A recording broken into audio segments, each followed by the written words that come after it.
Hello everyone, and welcome to today's stream. I know I'm starting about an hour early than my usual starting time, but I thought, I don't know, I had the time available, so I would decide to just do it, I guess. So today, we finished Dispatch last stream, and today I'm going to be starting a playthrough of Pentiment.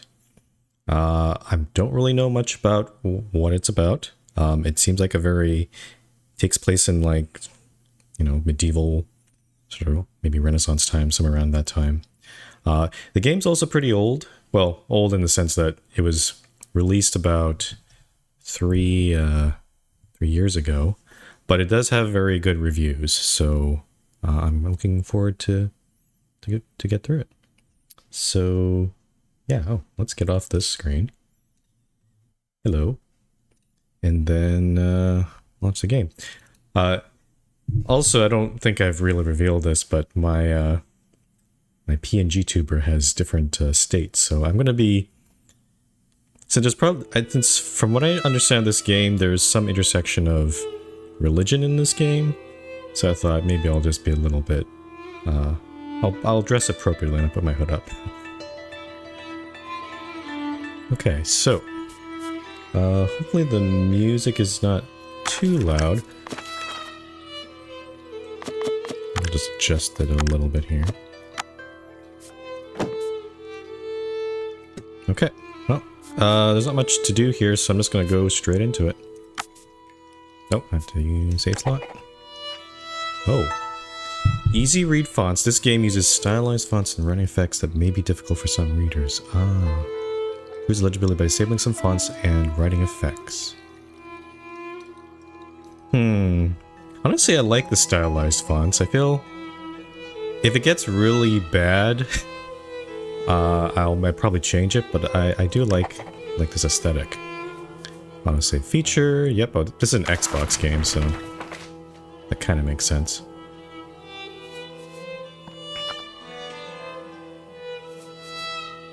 I have a rock of some sort? What am I... Oh. I'm erasing the page. Why am I doing that? I'm clicking down and I'm scraping off all the content on this page.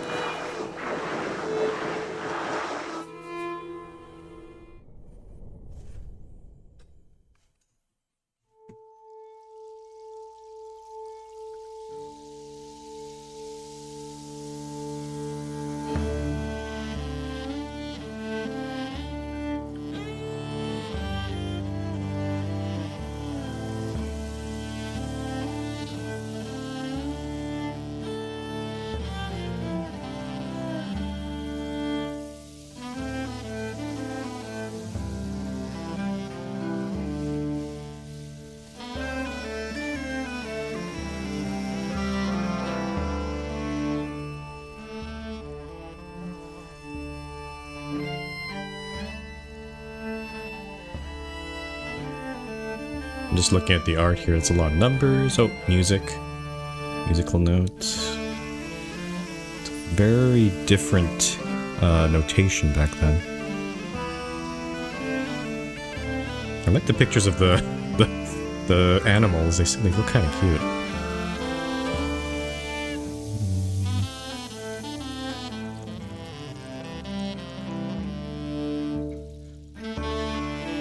Oh, that's a map.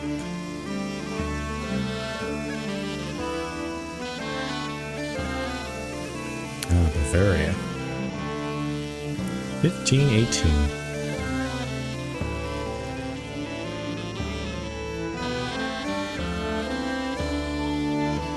An artist sleeps. An artist's mind. Oh, we're in his dreams.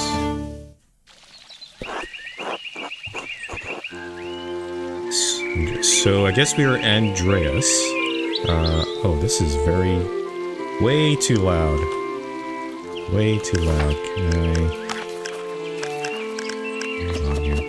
Oh, ambient sounds are I'm a bit crazy here. Is that better? It's a little bit too loud here. I'm just gonna...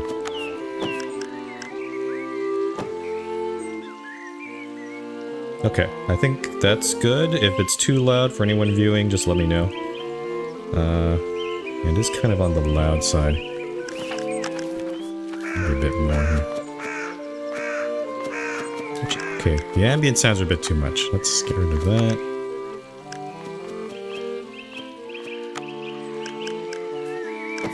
Is that better?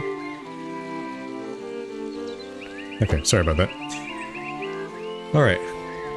Andreas says, and the abbot said to me, Andreas... Oh, it's a choice. I don't want you distracting the sisters in the library. I need you to finish this commission by the end of April. Keep your conversations with Brother Piero to a minimum. Click the underlined word to access glossary. Who's Piero? What is this menu? Wait, what? How does this work? I see a big finger, but I don't know how to access this menu. Oh, this thing?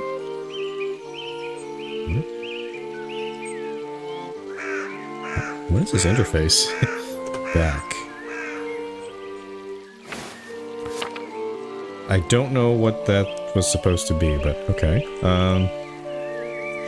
I need you to finish this commission by the end of April? Beatrice says, isn't that much earlier than you were expecting? Yes, he had told me I had until the Ides of May. Asshole. He's not going to pay you any more, is he? He has no appreciation for the cost of your sweat. Socrates is here? The yield of labor should not be measured in coin, but in personal satisfaction and self-improvement. Personal satisfaction doesn't put much food on the table, though, does he? Does it? Looks like some sort of goblin or jester, I don't know. How did you reply to the abbot, Andreas? Was he playing out his IRL conversations in his mind? I said I would be able to do my best to get it done by end of April. I told him it would be done when it was done sometimes before the Ides of May. I shrugged and kept on working. It would be done when it was done. Do my best. I'll tell you all this. That's what I'd like to hear. What's he gonna do? Find someone else to finish your work before May? It's true, making enemies with the abbot may not be wise, but it needs your work. And doing the work is its own virtue, regardless of what the abbot may think. Okay, so it sounds like Andreas is... He is needed by the abbot. Despite the abbot's ire, you must endure. Soon you will have finished both the abbot's work as well as your masterpiece. And then you will return to Nuremberg, where marriage and your life as a master await you. If I click Nuremberg... Oh, I see. Oh, I didn't read this part here. Free Imperial City of the Holy Roman Empire, major trade center and city of the arts, including printing. Oh yeah, the Nuremberg press. Yeah. Yes, marriage to someone he has never met. Hardly ideal. The alternative is becoming a philosopher. Oh, Jesus. Then you should definitely get married. Is she pretty at least? Can I click Jesus? Nope, I can't click that. That's what my brother said in his letter, but maybe... Why is that correct? He's just trying to lift my spirits? The small portrait that they sent was lovely, but we artists can be flatterers. Oh, who knows? That's not why I'm doing it. That's not why I'm doing it anyway. I like this answer. It is growing late. The wheel of time stops for no man, Andreas. I fear you must leave us. I was about to wake. True, your majesty. Will you visit us again soon? Hopefully, but it's out of my control, your majesty. I can't always dream it. No, it's out of my control. As are many things. Trust in Providence. Grobian, please see Andreas safely home. Of course, your majesty. Until next time, Andreas. Until next time, Your Majesty. Oh, he takes a boat, huh? What's going on here? Pay no mind to the other fool. Oh yeah, he looks like a fool. I never do.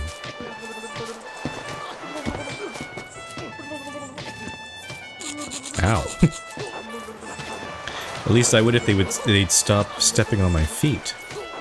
Watch where you're going. Hehe, they're fools, Andreas. No point in trying to teach them anything.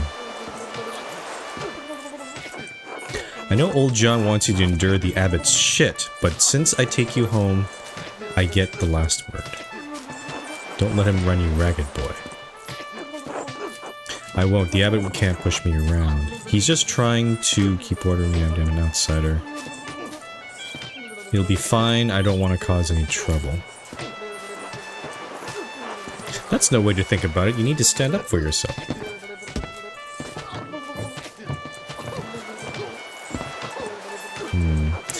Did seem to hint that he was an outsider, so maybe trying to stand up for yourself might not be the wisest, but we don't know anything about the situation. We're just getting hints here. Would you please stop... I'm just jumping around and stomping everywhere. I give up. Take me home, Grovian. Hehe, as you wish, Andreas.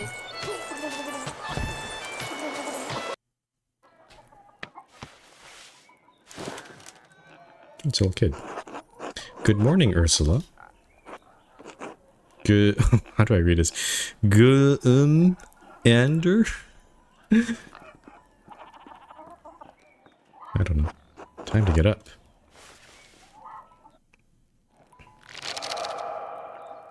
I'm guessing chapter 1, the Baron. April.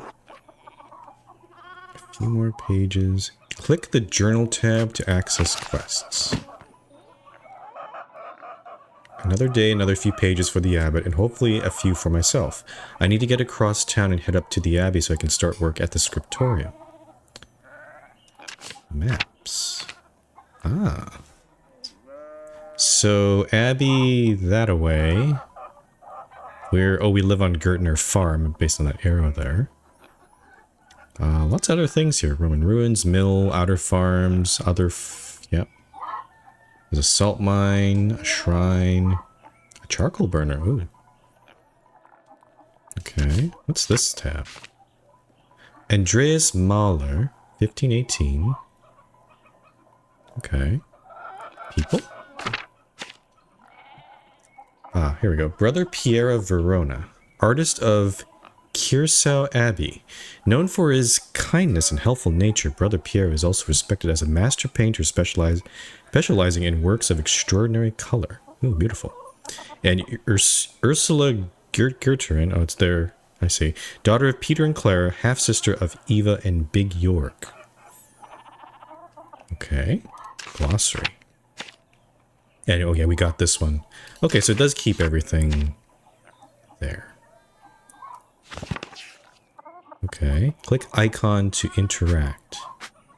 Oh, I see. I can quickly go to them through these things. What's this? The Picturix, Key of Solomon, the Heptaron, Prior Ferenc keeps giving me all of these books to read. Who's Ferenc? Nope. That was not the right people. There's Ferenc. Prior Ferenc of Pex? Pay?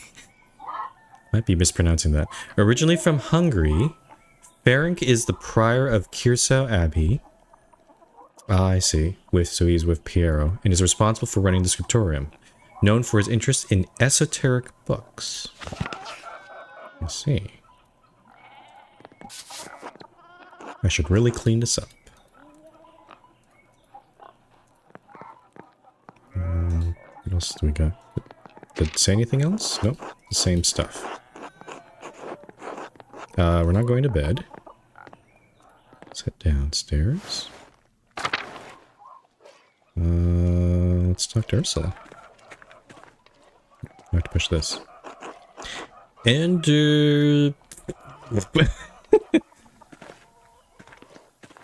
okay. Where are the parents? Oh, hello. Clara. Good morning, Andreas. Did you sleep well? I like how the peasants are talking. They have a very smooth writing style here. Ordinary. Yeah, quite well. Well, I'm so glad to hear it. Anyway, I know you'll be off to the Abbey, so I packed you some food. Almonds, chizu, and some of the rye you like from the Albans. Cheese, I said cheese. Okay, so I can't say this as it's writing because there's going to be errors along the way. That's interesting. Otto wanted me to ask you to join him for dinner at the Abbey. Who the heck is Otto? Okay, so when I click this, it does show me a picture of that person, but it doesn't give me any other information. Otto stopped by. Yes, around dawn.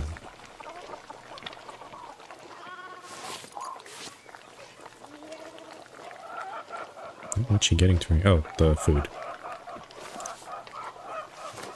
Here you are, Andreas. That's kind of you, Clara. Many thanks. Master Andreas, if it wouldn't be too much trouble, could we...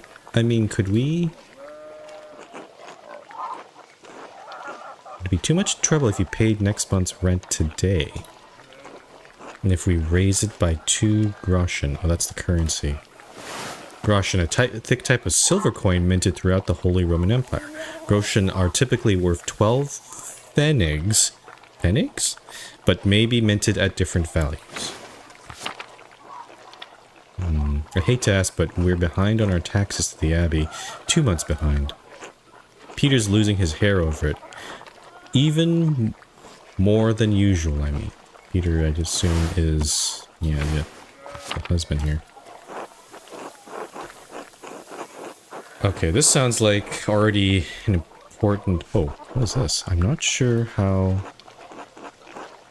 to respond to this. Rent wasn't due until the beginning of May. Oh, interesting. Okay, so these are the people in his head. That was... I don't remember her name, but Socrates and Grobian. So these are like his... I feel like this is like his id or ego, like almost like elements of that. So she's saying, be generous, Andreas. You can spare the money and it'll ease their burden.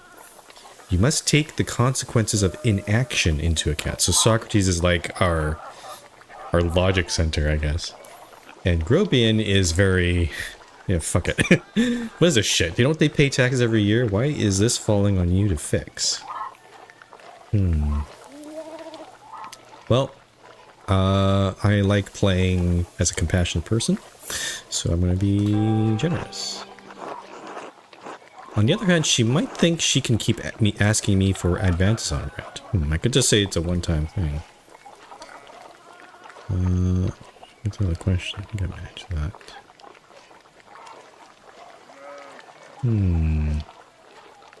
Actually, this might be worth asking. Well, wait. Were these taxes unexpected? Peter says our taxes didn't go up for years, but ever since we've been married, it's just gone on up and up. It's a little... Are you sure they're going to taxes? It used to be that if we didn't have the money, we could make a payment in kind of some of our crops. The Abbot stopped that last year. Now if we don't get a good price from the miller, it's hard to give the Abbey its share. I know it's not your problem, Andreas, and Peter is too proud to ask you himself. Can you find it in your heart to help us out? Oh, interesting, it doesn't give me a choice to say no. Huh.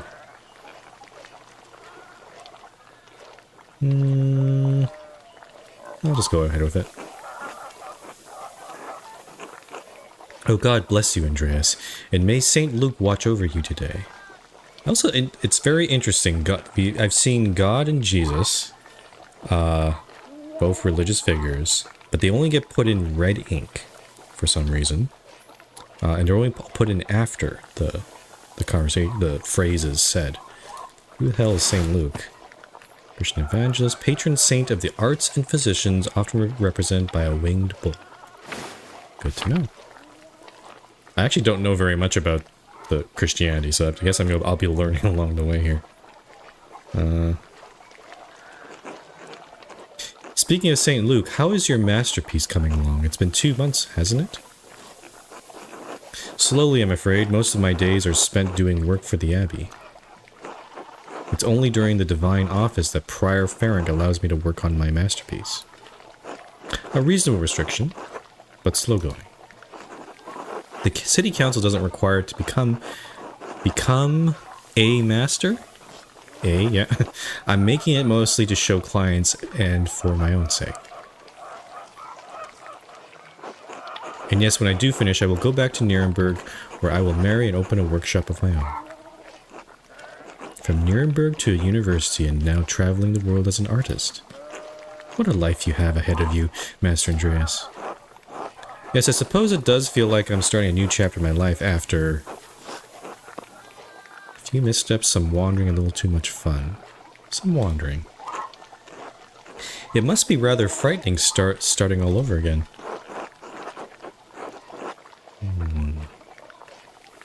It is, but I know now what this is what I want to do. This will be remembered. Uh-oh. Not many people get to decide that. Certainly not anyone in Tassing. Anyway, I don't know anything about art, but I've seen you sketching some beautiful things in your little book. Your masterpiece must be wonderful.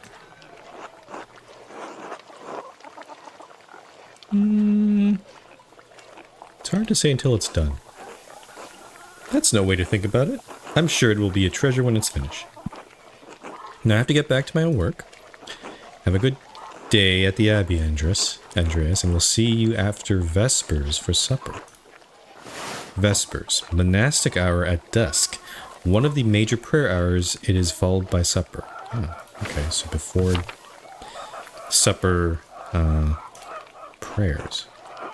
Not tonight, but thank you. Klaus Drucker invited me over for supper. Who is that? It's that guy. Probably on a... Of course. Please say hello to the Druckers for us. Of course. Until later, Clara.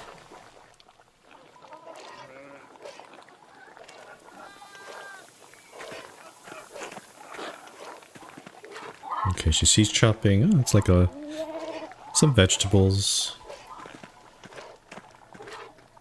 Okay, anything else we can do here? You have anything else to say, Ursula? Yep, nope, same thing. Okay, let's get out of here.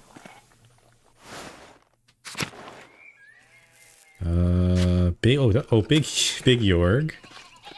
Let's talk to Peter first. Peter? Andreas? Okay, not many words there. How about Big Jorg? Hey, Andreas, you say hello to the girls today? Eva and Clara? No, I mean the chickens, Peter. James and John. They like it when you stroke their back or give them a good scratch under their breast. You name your chickens after the apostles. Isn't that blasphemy? Guess when you put it plain like that. But I hear about the apostles every Sunday in Mass. They witnessed Jesus' greatest moments of glory in his darkest trials. And I was thinking, that's how it is with the girls and me. They see everything I deal with around here.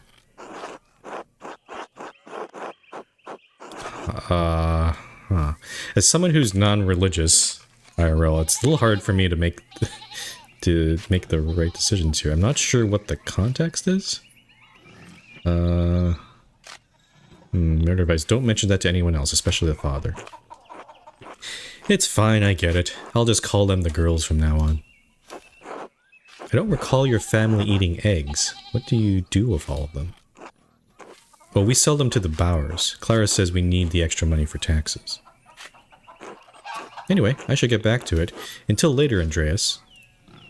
Until then.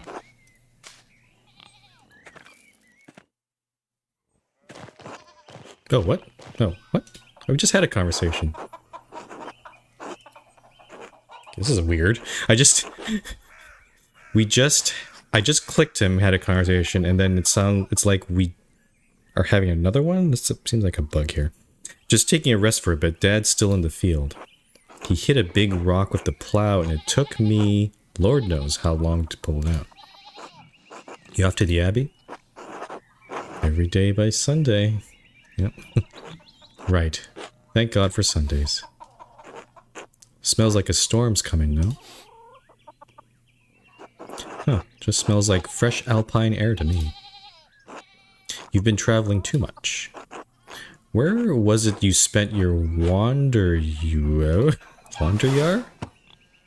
years, I say, during which a journeyman artist or craftsman travels far and wide to improve their skills?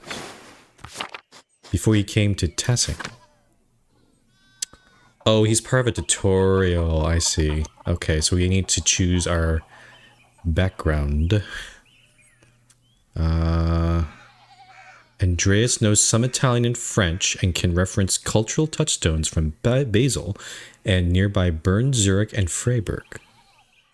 Press and hold to confirm your choice. Okay, so we can look at these. Andreas knows some Dutch and French and reference cultural touchstones from Antwerp, Bruges, and Ghent. Okay, so that's like the Netherlands and Belgium. Italy. Andreas knows Italian, a little Greek, and can reference cultural touchstones from Florence, Venice, and Milan. So here's the thing. It doesn't... I don't know what choice makes any sense here because there's no again, I don't know the context. Like... So this seems like... Do I go Italian? Do I go Low Countries? I don't know.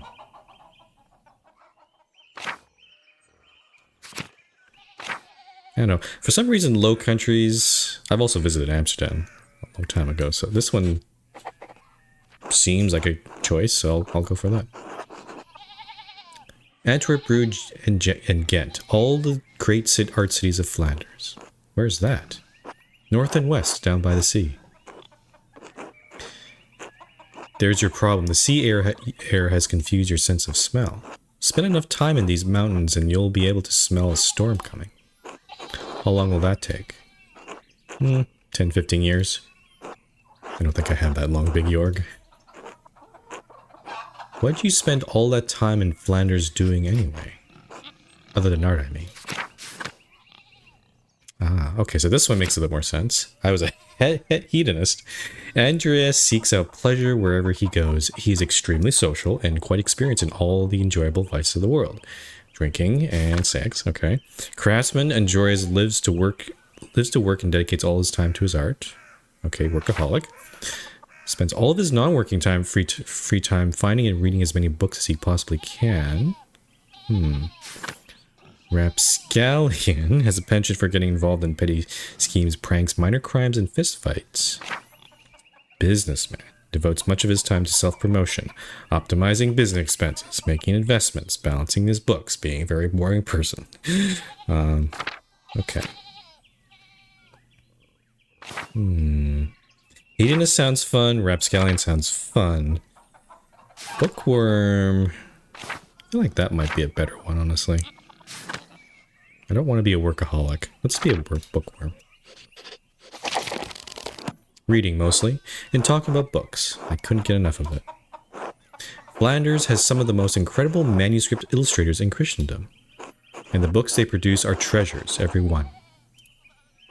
I didn't realize the books meant that much to you. I've seen Father Thomas's Bible and a few other books. I haven't had much use for reading, though. Father Thomas, I'm assuming, is the guy at the Abbey. Anyway, I have to get going. Jorg, let's go. Dad's already acting like I'm taking too long even though I did all the work to get that rock out. See you later, Andreas. Until later. Okay, tutorial done. That goes to Town Commons. Let's take a look at the map here. So we can go around that way to the town. Let's look around here. Anything interesting? Who are you? Peter. God bless you, Andreas. Oh yes, Andreas. This weather's been... I should try to do an old way. This weather's been god awful. This town's gone to shit since my days. I don't think the townsfolk can do much about the weather. Actually, were things very different when you were young? As different as beer and piss. The old abbot didn't bother us much about our customs. He didn't mind if we left a little offering to Perchta? Perchta. That's a phrase word I've never seen. Oh, the pagan goddess of the Alps. Associated with animals and spinning wool. She is still invoked by some Christians in Austria, Switzerland, Bavaria, and Swabia. The whole classic pagan Christian, I don't know what you would call it, like the conflict, I guess, or the struggle between them.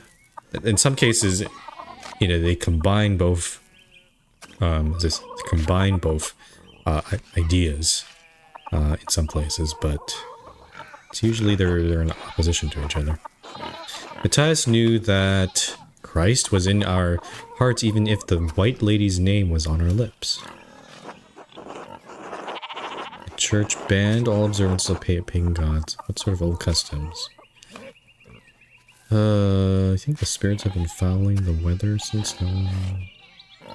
You think the spirits have been fouling the weather since no one follows the old customs before? Heh, sharper than you look, eh? The saints weren't the first to watch over Tassing. My father knew that. Old Ranny Kemper knew that. That bastard abbot may not like it, but some of us keep the traditions alive. Like the old widow Attilia.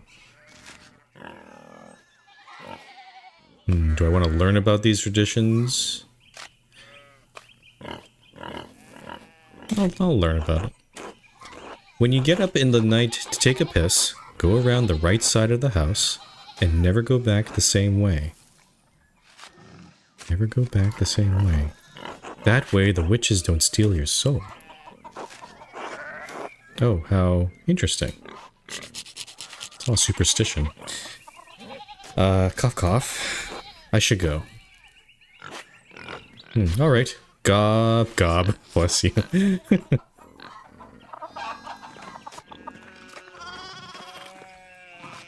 that's an interesting conversation, honestly. That's sort of someone who's still believing the so-called old ways.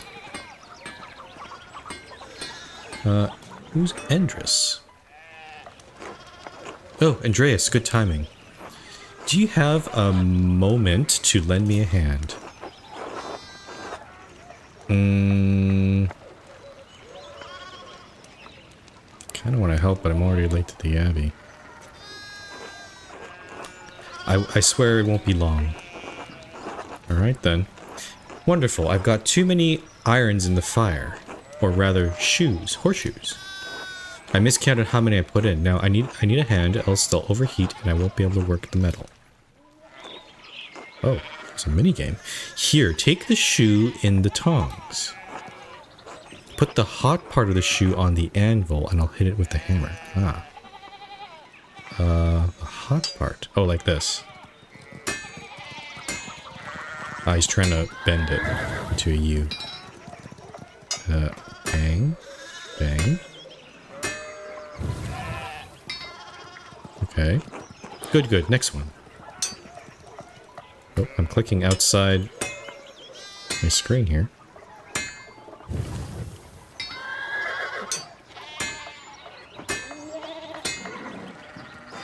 Ah, well done. See? Short work. Thanks for the help, Andreas. I don't know what I was thinking doing all of those at once. It sure would be nice to have someone to help me out here every day. There's a lot of errors in his writing. Have you considered an apprentice? Have you considered a child? Have you considered an apprentice? I have. None of the boys in the village seem interested. Oh, that's unfortunate. Keep at him. I bet you could get Bert Drucker. Bert Drucker is... Oh, it's a kid. I have not met them yet. Huh, Klaus would have my head if I tried. And Klaus, I'm assuming... Yeah, I know. It's the guy I'm gonna have dinner with later. Anyway, I don't want to take up any more of your time. I'll see you and Otto up by the Abbey guest house for dinner. Otto being... There's so many characters already, I'm not really remembering anybody. Until then. Look at this. Andrew Smith's smithy. It's so much smaller than the one he uses at the Abbey. Huh. We've got some riders over there. A whole fucking load of sheep here. So many sheep, Jesus. Martin, please, can you give me a hand here? What do you want? I'm keeping an eye on them.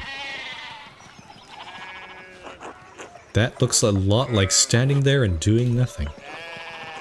Martin, for Christ's sake, help your cousin. Morning, Andreas. Excuse us, one of the fence rails fell and the sheep started hopping it. Oh, it's a leak of sheep, I understand. Is there... Oh, there's some thoughts here. Should I offer to help?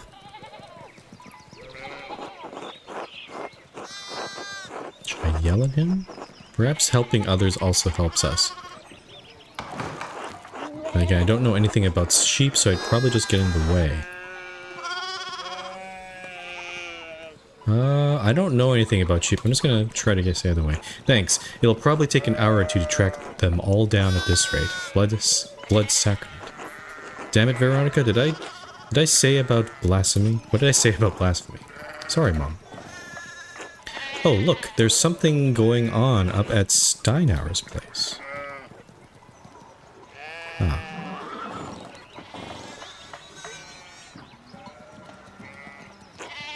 Who's that on the horse? Looks rich. I don't know, Martin, but Lucky is giving him an earful. God? Christ. Jesus. Oh, yeah, she says Christ all the time. Christ, I haven't seen Lucky that worked up since Peter and Clara's wedding when Johann pulled his pants down. Oh, okay. That's a bunch of people. I don't know yet. Knock 2 of my man's teeth out. You don't want to feel the strength behind a stonemason's anger. Do you think he's a noble? He looks really rich. God damn it, Martin. Stay out of trouble for once. What, Aunt Hetty? Behave yourself. Don't we have enough to deal with right now? Andreas, if you wouldn't mind moving your skinny little body up the road, we need to get these sheep under control. Of course. See you later. Help your aunt and cousin, alright? Eat shit, Andreas. Oh wow, he does not like us. Doesn't like us.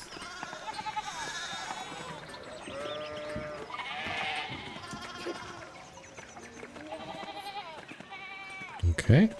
Church and Druckers.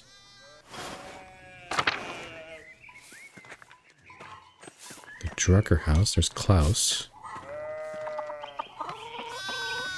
What the hell is that?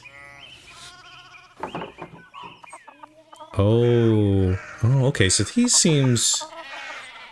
Okay, his text is printed. Morning, Andreas, how's it going? Morning, Klaus, another day at the Abbey, another few hours to work on my masterpiece. It's interesting, but our text is sort of filled in.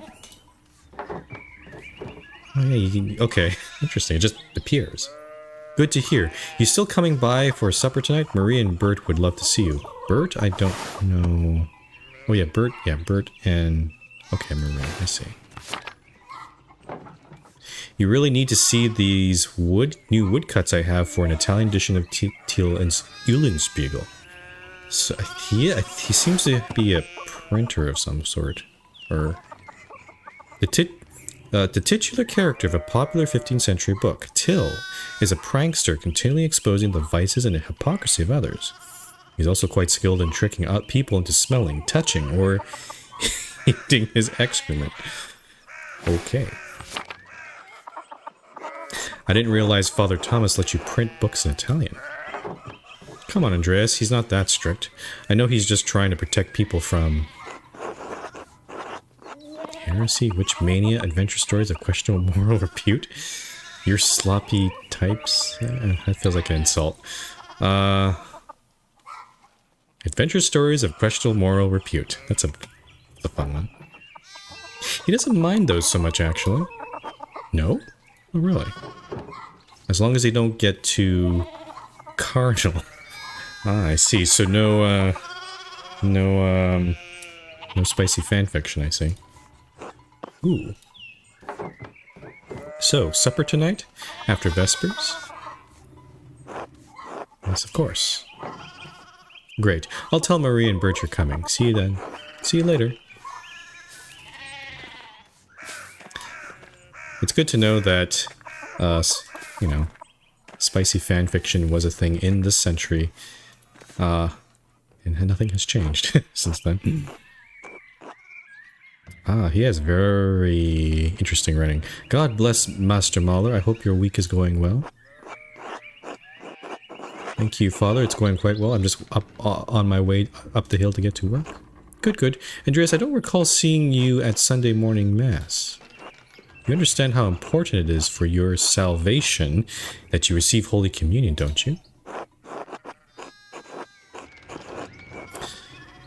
Well, let's see the context behind this. I just stayed up too late on Saturday. I don't want to get into an argument with him about this. Would going to church on Sunday be such a burden? If not for his sake, consider it for your own. A man has many duties. Father Thomas should appreciate how hard you work up to help the Abbey. Yeah, that is... This asshole can't make you go to Mass. To hell with... Corbin's funny. Okay. Almost everyone in town works hard, though. Yeah, no, I'm a hard worker. And Andreas, this is about more than your success in this life. There is another. Oh, the rich dude. Oh my, what a blessed day to receive such an illustrious visitor.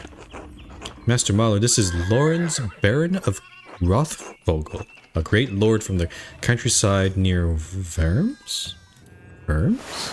Worms. Prosperous imperial free city in the western part of the empire.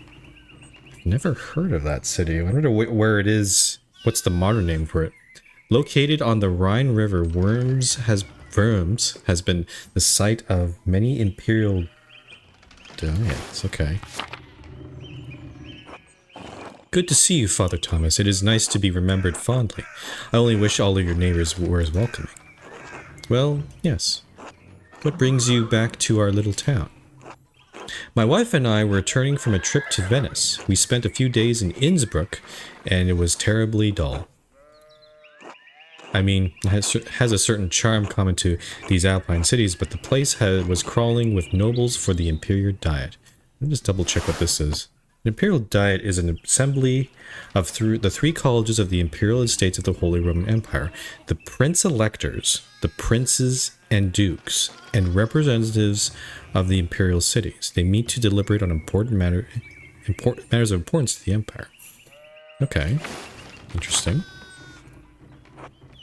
The emperor? Was he there? Did you see him? Oh, briefly, but he was sitting for a portrait at the time. Quite lovely. I didn't want to bother him or the painter.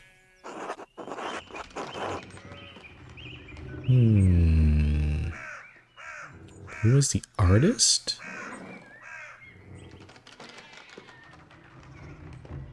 Should I say anything? I'm not sure. I feel like it's not my place to say anything. I'm gonna go with this one, actually. Anyway, my wife wanted to stay a bit longer in Innsbruck, so I decided to ride ahead and to make a visit to Kiersau. I heard Father Matthias died shortly after my last visit, of course. Who's that? Father Matthias, abbot of Kiersau before Father Carnot. Widely respected by the monks and nuns. Okay. Okay. A great loss for the abbey and for us all.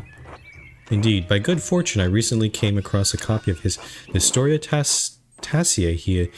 Historia Tassiae. Oh, so many things. An account of early history of Tassing. Kiersau's Previa had a copy. Let's see. Okay. Father Matthias was hoping to find a second copy to corroborate the contents of the first. To double check it. It contains some fascinating details about the history of this place. I'm afraid they might even cause a bit of a scandal, eh? Hey? Oh, hey. Okay. Oh, yes. But I must be off. There will be time enough to discuss Tassing's press later. I commissioned a manuscript from the Abbey through Father Gonneau, and I have come to check on its progress.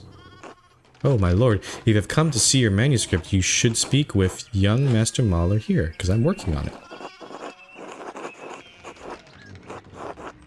It's an honor to meet you, my lord. Andreas is a journeyman artist from Nuremberg.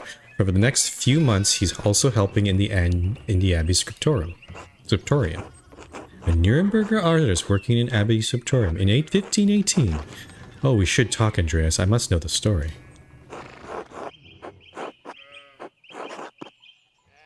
I think it's fine to talk with the Lord, because he is the client. He's commissioned this script from the Abbey. I think it's good to just try to be okay with the client here, so... Of course, my lord, it'll be an honor. Wonderful. It's so rare to find someone in the countryside who knows anything about art. Thank you for the introduction, Father Thomas. Come to supper at the Abbey tonight. I'm inviting you to the Abbot's table. Did the Abbot invite me? Oh, don't worry about it, Father. Just show up after Vespers. What is he going to do, refuse us? Excellent. We will see you then. Miklaus, I'm dismounting. Run ahead of us and take the horses to the Abbey's guest house. I'd like to take my time talking with Master Mahler. I'll meet you there. At once, my lord. Guess we're talking to the Lord. So then, a journeyman from Nuremberg. Forgive me for saying so, but you seem a little old not yet be a master. Are you unmarried? No, I'm not married, but in truth, I came to my vocation later than my father and brothers. I was in university for a number of years at Erfurt. Erfurt is one of the most populous cities in the empire, located near its heart. Erfurt, wonderful. The same University of Martin Luther. Have you read his works? Tremendous mind. Martin Luther was a priest and professor of theology at the University of Wittenberg, controversial for his opinions on the church's sale of indulgences to forgive sin, which were recently published and distributed throughout the empire. Based on my very basic knowledge of how Christianity is, Martin Luther was pretty much the basically the split between Catholicism and Lutheranism, basically that. Outside, I don't know much more details than that. Since again, I'm not religious. I don't know. He says things about the church that should have been said years ago. Okay, so he is in favor of what Martin Luther's writings. Might get him into trouble, but he's a brave, brilliant man. Wait, you may have met him. Did you? You must tell me. No, he was a few years ahead of me. Still his ideas do seem fascinating. I agree wholeheartedly. I simply must meet him if I get the chance. I wonder if the good brothers of the Abbey have heard of him. Perhaps they have even read his list of 95 theses against the church. 95? Against the church's practice of selling indulgences for the remission of sin. Oh, we're in that era, huh? Okay. Father Matthias was not above having a lively debate. I hope Father Gonneau does not disappoint in that regard. Might be different. But enough about Luther for now. Tell me about your university studies. Forgive me, Baron, but did you attend university? You seem very well educated. No. My family is merely wealthy enough to have provided with all of the books and tutors a child could dream of. I love all knowledge, from Aristotle and Cicero to Ficino and Erasmus. Oh, I got to click all of these. Aristotle. Oh boy, okay. Greek philosopher, blah blah blah. Polymath. Yeah, okay, Erasmus. This one I don't know. A Dutch priest and philosopher who is preeminent among northern humanists. He is known for his works in Latin and Greek, as well as calls for reform from the church. Cicero, statesman and scholar lawyer, and renowned orator of the late Roman Republic. He is revered for both his contributions to Latin literature and his skill at rhetoric. And Marsilio Ficino was a 15th century Italian priest and humanist who was one of the leading figures of the Italian Renaissance. He is well known for his translations of the works of Plato into Latin. Okay. I may have misjudged the Baron. It seems like he is as well-read as any university student. In truth, I am simply happy to speak with another well-educated man. Now then, did you earn your doctorate? Oh, why is it rewriting that? That's weird. No, I didn't. Only a master's degree. I started working toward... Oh, because he realized that he's actually more educated than he thought, so he changed the writing. This is Andreas writing all of this, basically. It's like his thoughts about... It might be his judgments about other people, actually, because because all the peasants had writing not like this, and also the guy, the printer, his writing is very neat and orderly. Huh. It's an interesting touch. No, I didn't. Only a master's degree. I started working toward a doctorate, but didn't finish. Oh, that's a shame. Well, what was your area of study? Oh, tutorial time. Oh, I guess I probably couldn't skip this conversation then, huh? Andreas has a strong understanding of Catholic theology, biblical knowledge, canon law, heresies, and similar subjects. Imperial law. The basics of the fractured systems of laws that govern the various states of the Holy Roman Empire.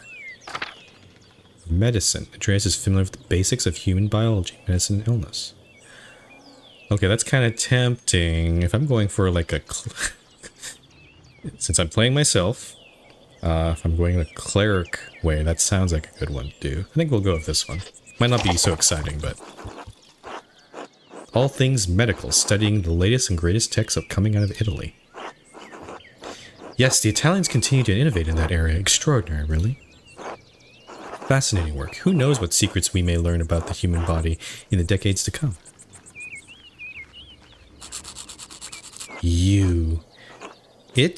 If I had any faith, it would have prayed you'd never show your face here again.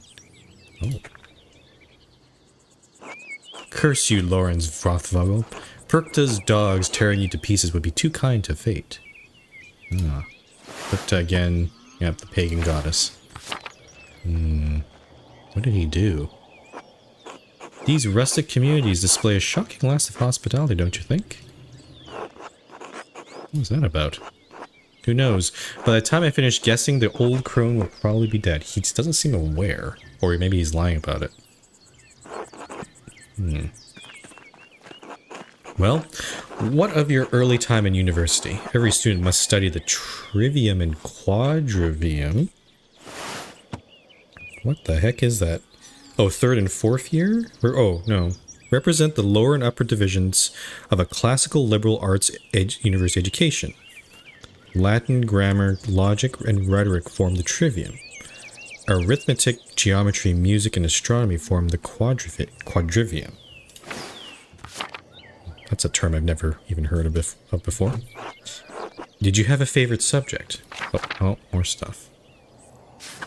Latinist has a strong command of Latin grammar and vocabulary. Also easily recalls sentient antiquae. Logician. Instinctively thinks through the implications of information as he receives it, is adept at spatial analysis, and can easily perform complicated calculations in his head. Andreas is... rhetoric. Skilled teacher, persuader, and public speaker. That one seems kind of useful. Cultist knows a soul-endangering amount of theoretical and practical knowledge on alchemy, astrology, theurgy, necromancy, and various magical rites and ceremonies. Oh, that looks like a fun one. And heavens and earth. Oh, Well, that has a fun picture too.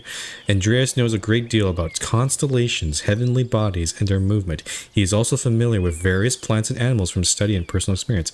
I like this one. This one kind of fits with well, my character at least. But these ones look cool too. Yeah, okay. No, I know the sky. I know. I love studying the natural world, my lord. Both the heavens above and the wild spaces around us. Formerly, I studied as much astronomy as I could. It's incredible how much we've learned from both the Arabs and the Greeks. True, but even now we continue to discover more about what we can see within the celestial sphere. What began as pagan myths to explain our place in the world may help us understand our place in the heavens. This may seem foolish, but I spent a lot of time in the wilderness learning about plants and animals. Really? Did the libraries of Erfurt not have enough herbals to satisfy your curiosity? I don't mean to malign our most august Greek and Roman authors, but Materia Medica was written before the coming of Christ. Materia Medica. A pharmacopoeia, a book of creating compound medicines written by Pedanius Dioscorides. I can't think. Dioscorides, a Greek physician and botanist who was employed in the Roman army. This 5-volume text has been the primary source of botanical information for centuries. Even all the way up to this point. That's interesting. Surely there is more than we can learn about plants, insects, and animals by observing them in nature. And beyond that, I still have a love for wild places. While I do not share your academic interest in nature, I must admit I sometimes enjoy the solitude of a walk in the woods. And your other studies? Was there anything else you excelled at? Oh, it's one thing. We can choose two. Cult is still there. What would he like? It seems... Oh, this one would be a dangerous one, but... This combined with that would be very interesting. Orator?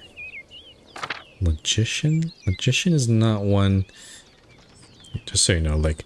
So my PNG tuber is based on my D&D character. He's not supposed to be smart. He's very perceptive and very wise, but in terms of like logic stuff, no. Like it was just very different from myself IRL. Like I actually did a lot of math and like my previous career was in computers, so I would normally, the real me would select this, but I won't in this case here. Latinist. This doesn't really call out to me. Orator. This is kind of funny. No, I don't think that fits either. Orator. I'm gonna go with Orator. It also would be pretty useful, I think, in this game if I can try to persuade other people. The art of persuasion, naturally. Rhetoric. I assume you studied the Greeks and Romans both. Yes, Aristotle and Cicero, of course, and also Christian thinkers like Augustine and Thomas Aquinas. Don't know who these are. Augustine. Saint Augustine of Hippo was an early Christian philosopher, theologian, and bishop of Hippo Regius. He is recognized as a doctor of the church and is most known for his works The City of God and his autobiographic confessions, as well as the development of the doctrine of original sin. It's a lot of words, I don't understand what that means. Thomas Aquinas, an immensely influential philosopher, theologian, and jurist in the tradition of scholasticism. True, we have less use for public discourse than senators did in the Roman Republic. Exactly. The doctors of the church weren't trying to persuade politicians, but to move the mind toward Christian truth. Still, the principles remain the same. Invent your arguments, then arrange, style, and internalize them before delivering to your audience. Yeah, constructing speeches like that or arguments is quite fun. Splendid, though I suppose an artist has little use for rhetoric, especially in a place such as this. Not true. Rhetoric is also an art, and like other forms of art, should be created for the audience and its purpose. Like talking to country bumpkins, that still applies. It can be practiced as easily in the streets of a rural town as in the Curia of Rome. Well put. There's the Abbey. I have good memories of this place, and of Father Matthias. I was sad to hear of his passing. How did you come to know him? How did you come to know of Kirsau at all? My family have been patrons of Kirsau for, I don't know how many generations. Some years ago I heard that Kirsau still had a wonderful library and artisans. Professional artists have... What is that word? Tannin? That's an error. Taken over most manuscript production, so I was shocked to find an active scriptorium here. There's not much left of it, days. 2 old men, as a young scribe, and me. The artists that remain here. I'll be honest here. Well, perhaps it is nostalgia that brings me back here. I commissioned a manuscript through Father Gernot a year ago. I thought I would stop by and check on the progress. Wait, are you the artist working on it? It is a prayer book with 20 illustrations. I know the work, but no, I do know the artist well, the venerable brother Piero. How venerable? He still has his wits and his skills, if that's what concerns you. Brother Pierre has an incredible talent of color. And I very much look forward to seeing it. Okay, so he's actually commissioning some other thing. Not the thing that Andreas is working on. Which does kind of beg the question, what is Andreas working on? Who is it for? And why is the deadline being pushed up? Niklaus tended the horses and the baggage. I'm heading up to the abbey. Yes, my lord.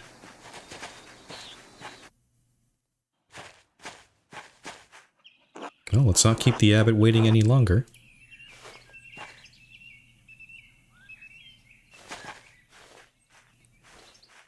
The nuns, they just looked at us. Nuns. Quite unusual for a Benedictine house to have monks and nuns, even if they are separated. Benedictine. The Benedictines are a Christian monastic order that observes vows of obedience, poverty, chastity, and stability under the rule of Saint Benedict of Nursia. Interesting. The church closed most of them centuries ago. But then Kirsau is a place out of time in more ways than one. Do you know Mother Cecilia? She seemed to recognize you. We are acquainted, yes. Let's leave it at that. Okay, he's got some history, huh? Ah, you must be Father Gernot. I am Lorenz, Baron of... Oh god, his writing is so... Yes, the Baron of Rothvogel. So wonderful to have you here again. We actually did meet on your last visit. If you say so, I'm not good with remembering faces. Please forgive me, my lord, but I wasn't expecting you for another few days. Yes, I know, but I wrote ahead. I just couldn't wait to see my manuscript. I'm sure it's no trouble. Yes, I mean, no, it's no trouble. Did you want to see it now? Oh, in a moment. I could do with a bit of refreshment, though. May I grab something from the kitchen? Doesn't seem happy about that. Yes, certainly, my lord. I will meet you there. This is an I. I have to read that there.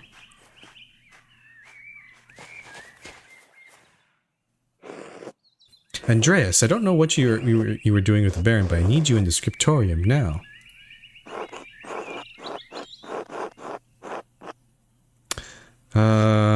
Retake this on me is not my problem. Is this a bad time to ask for an advance of my parent for the Book of Hours?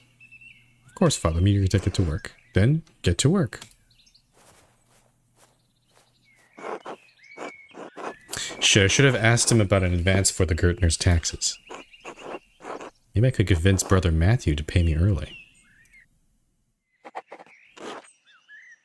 Find a way to get paid. How do I get to... Where's the scriptorium? Cloister. Okay, so in terms of quests, Gertner's.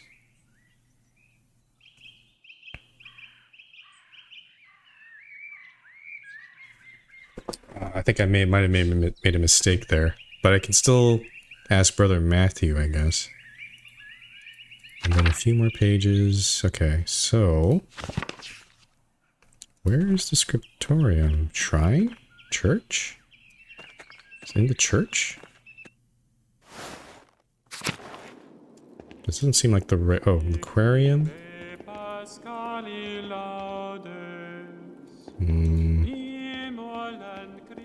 Won't talk to him yet. I'm just gonna go straight to the scriptorium, wherever the heck that is. That's over here? Guest house. Abbot house. Oh, that's locked, it seems. Probably can't go that way.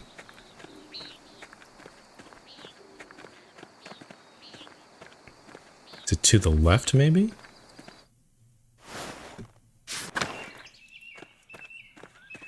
Convent garden? Prioress house. Convent aquarium. So all the nuns, I guess. Oh, pet. Kitty. Very important. Okay, good. It's very important for games to have... You must have a way to pet the cat or pet the dog. If it doesn't, then 0 to 10 game. Absolutely.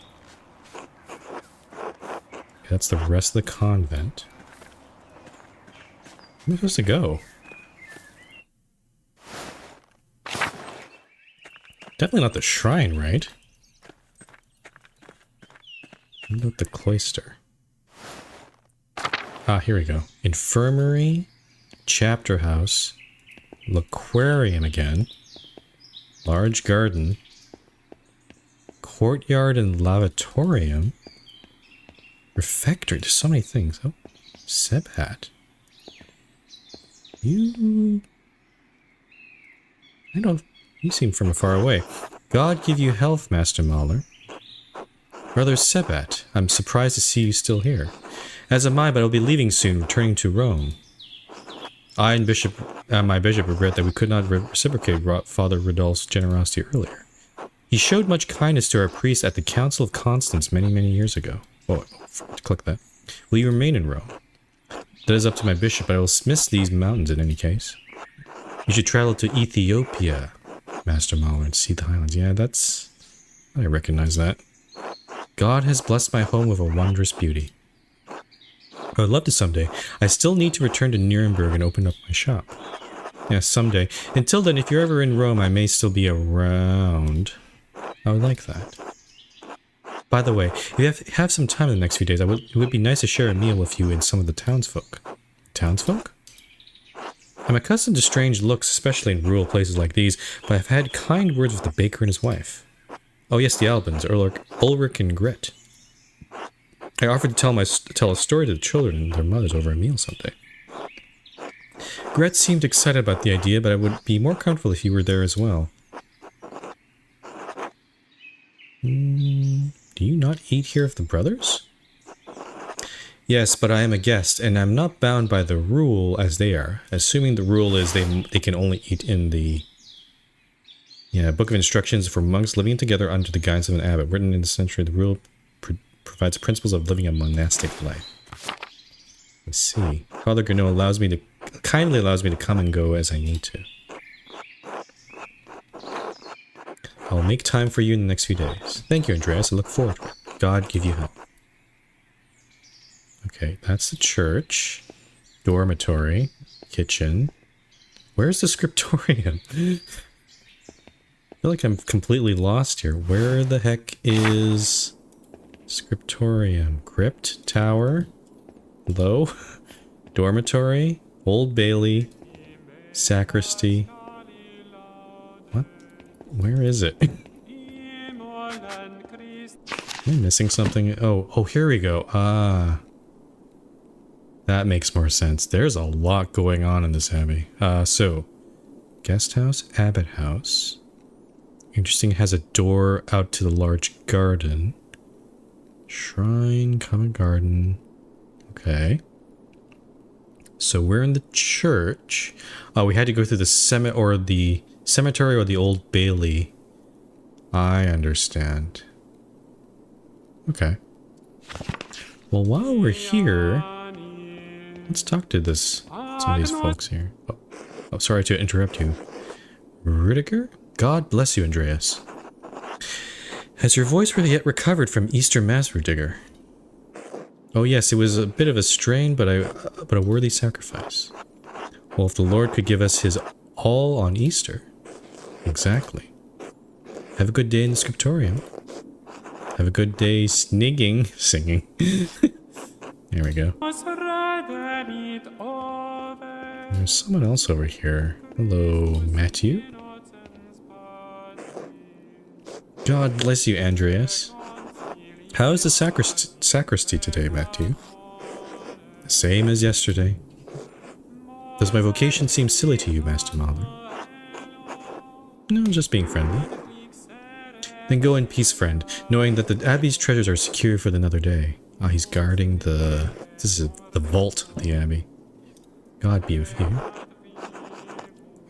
One more thing I haven't... Oh, so this is the guy we have to ask for payment here. Yes, Andreas? I was hoping you could give me my pay for the latest manuscript early. This isn't the part of the agreement you made with Father Ganot. You'll be paid on the completion of each additional manuscript you illuminate, not before.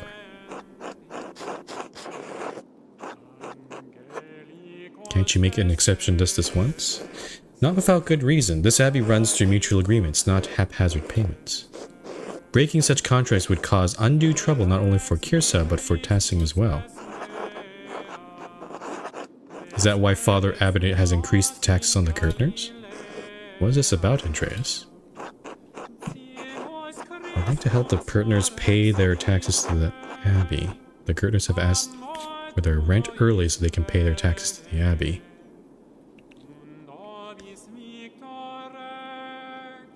I need the money, brother. I made a great ever in debt. If I had the coin, I'd be able to pay it off.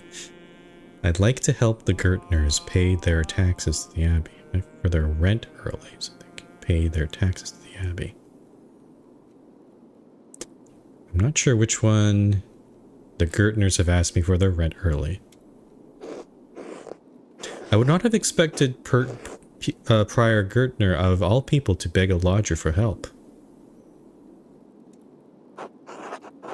His wife asked me. That must have been difficult for her. Oh, is he gonna do it? I'm sorry, Andreas. If you seek remedy to the Gertner situation, plead your case to Father Ganot. The matter is pressing, Brother Matthew. In the name of Christian charity, is there anything you can do? Oh, this is money I would be paid eventually, and it will be great relief to the Gertners. Made friendly inquiry about sacristy, admitted Clara asked for help. So these are positives. It was successful. Okay. Very well. Do not ask of me this again, Andreas Mahler. Here you are. I shall note this with Father Ganot and Prior Ferenc. Thank you, Brother Matthew. God bless you, Andreas. Nice. We pulled that one off. And I think also choosing order maybe helped us. It's not entirely certain here. Alright, now I've got my payment. I can give Clara the rent early.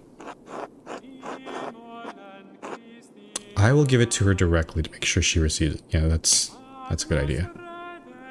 So no one else steals it. Okay, let's actually head to work here. The dormitory. Anybody in here? I don't think anyone would be in here, right? Yeah, this is just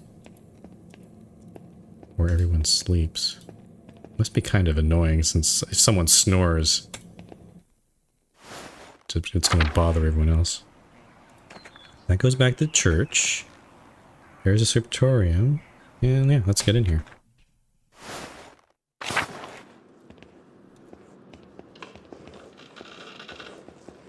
Alright, oh, there's Brother Piero.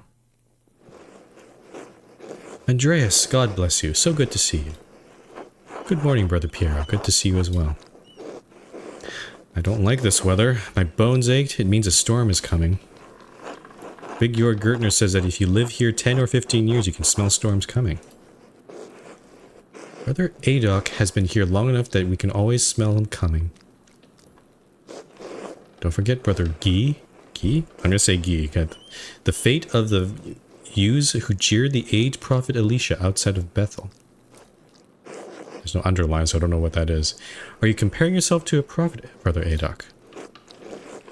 I am comparing you to an impudent youth whom the Lord, in his ineffable wisdom, may choose to strike down. Seems pretty grumpy.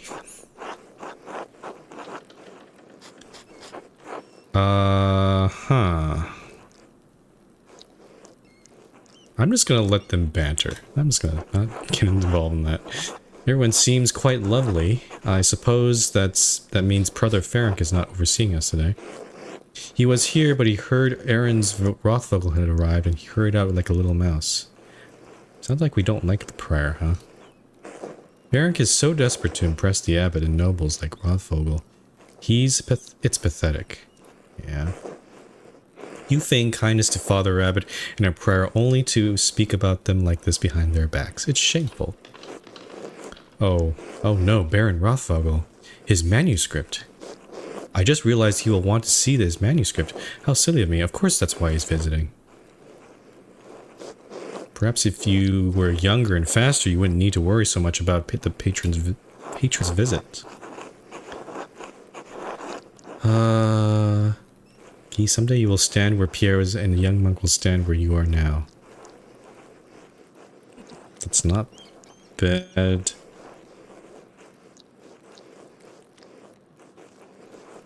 Honestly. Anyway, what's the problem? The Baron is just one client. He has to wait unlike anyone else.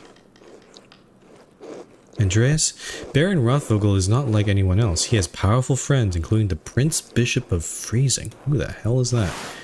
Religious and secular ruler of scattered territories in the Holy Roman Empire, including the lands containing Tassing and Kierso Abbey. Oh, he's the ruler. Yeah, okay. Kierso is already out of favor.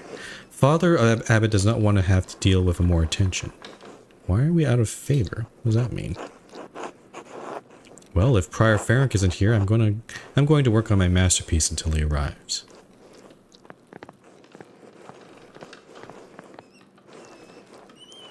Oh, that's right. I need to reference the Indermau manuscript. Indermau. Prominent family of the Swiss Confederacy in Austria.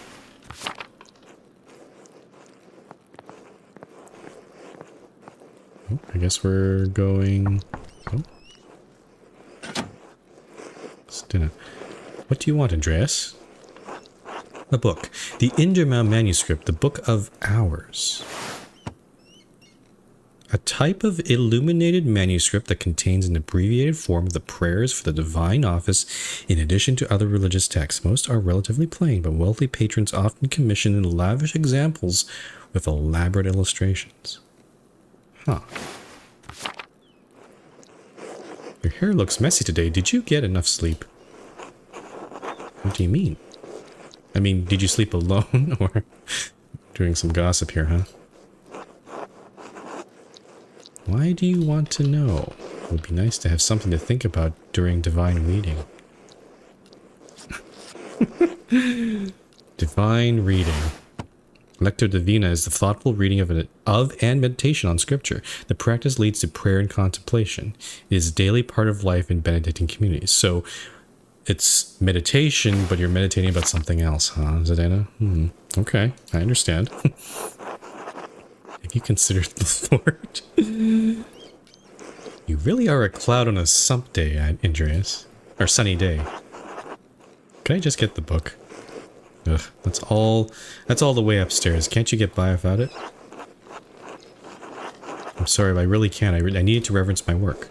Really? My feet hurt and the stairs are so steep. I'm just going to ask Illuminato to get it. Illuminato? Oh, another colleague. Sister Illuminata. Andreas needs a book and he's being inappropriate with me. What? Don't say that. Andreas? I wasn't being inappropriate with her. I didn't think you were. Sister Zadana has a poor attitude toward her vocation, the rule, and I suppose the 10 commandments. Too much one who's been locked up in the abbey. You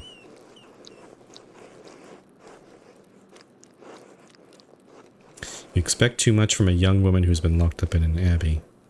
It's not her vacation. She should not be here. Andreas, it's not your place to judge the sisters here, even one as ruly as Sister Zedena. In any case, I overheard you requesting in the Indermau script. Here, please return it promptly.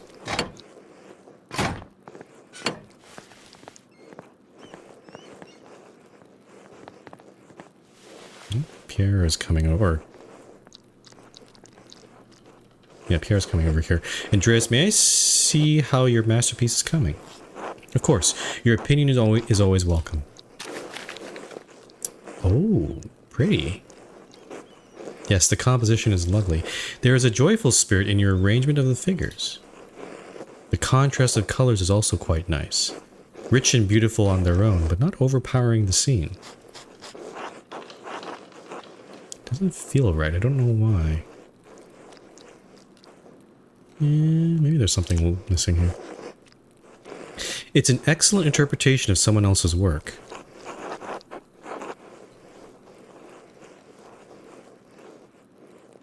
What do you mean it's all my work?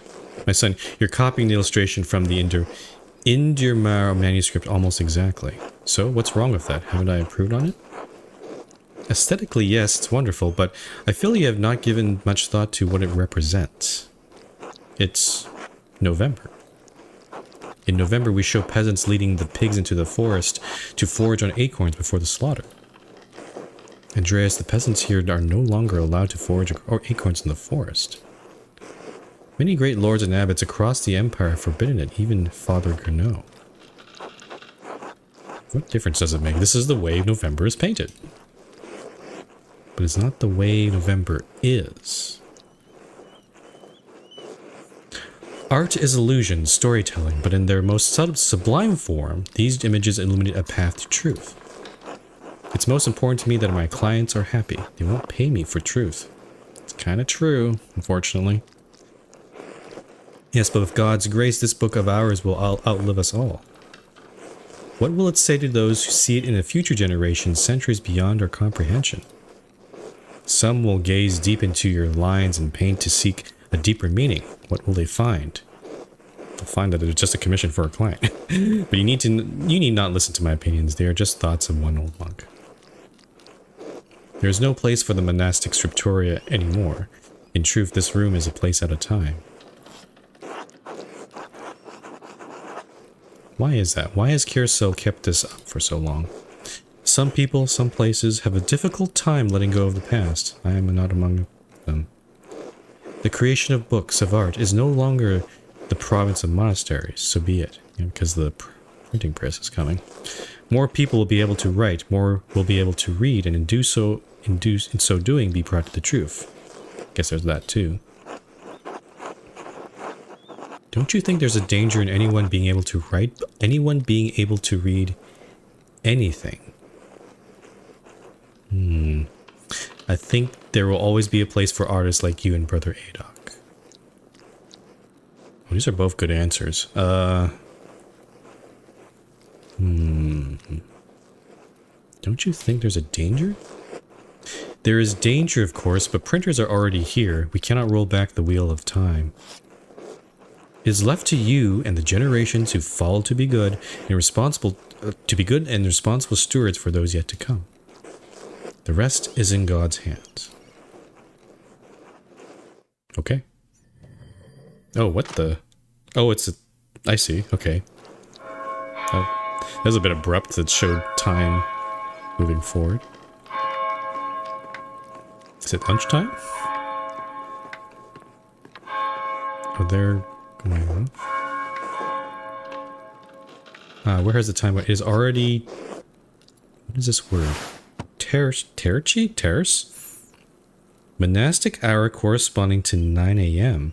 One of the little hours of prayer. Terce precedes Mass and the chapter meeting.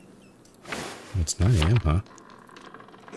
You must have woken up way earlier than 9 a.m. then. Too much talk. I must ask forgiveness for not honoring the rule. Excuse me. Until later, Andreas. Until later. So all those guys are going off and we're just alone. Just arting. Oh. Oh. What are you doing here? Excuse me?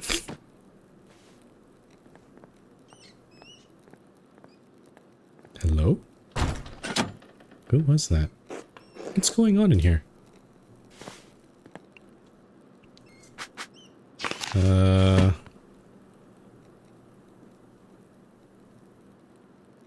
Okay, I'm just gonna talk to Illuminata here. Andreas, what was that noise? Well, I'm sorry, Sister Illuminata. I knocked a bowl of paint on the floor. But then Prior Ferenc, oh yeah, that's Prior Ferenc, came in, wrote in one of his books, slammed it closed, and left. He was in such a hurry, I didn't think he even noticed me. He was slamming books shut. Prior Ferenc should know better than that. Some of those manuscripts are quite delicate. Oh, that's because I'm a book nerd. Let's use this one. I fully agree. Delicate or not, all books should be treated with the utmost care. Many contain precious wisdom that can aid even the unenlightened in growing closer to God. They should be protected and cared for. Which is why books should not be taken out of the library unless it is necessary for divine reading or work in a scriptorium.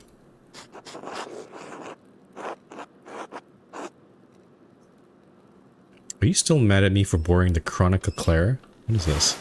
The Clear Chronicle, a history of the universe from creation to 1082, written by the Irish monk Maranius Scotus. No, anger is not an appropriate response for a nun. But the fact remains you tricked me into giving you that book for no valid reason. Not valid? Is it not valid to want to see the work of one of the great Irish scribes? One who wrote masterworks that even now grace libraries at Cologne, Fulda, and Mainz? No, it's not. Not unless it pertains to your work or the abbot permits it. Now, if you'll excuse me. Wait, what's all this fuss about Lorenz Rothwigel? Why is Prior Ferenc so nervous? Lawrence? I didn't know you were familiar enough with the man to use his Christian name. Anyway, I haven't dealt with him personally, but the prior and father abbot have. I only know that he's purchased a number of our most valuable manuscripts over the years. And he paid enough to help the abbey when he needed it. Like what? What did he buy? I can't remember. You know, I have my own responsibilities to attend to. How about this, Andreas? If you help me recover some missing books, I'll tell you what I know about the Baron. Ooh, a quest.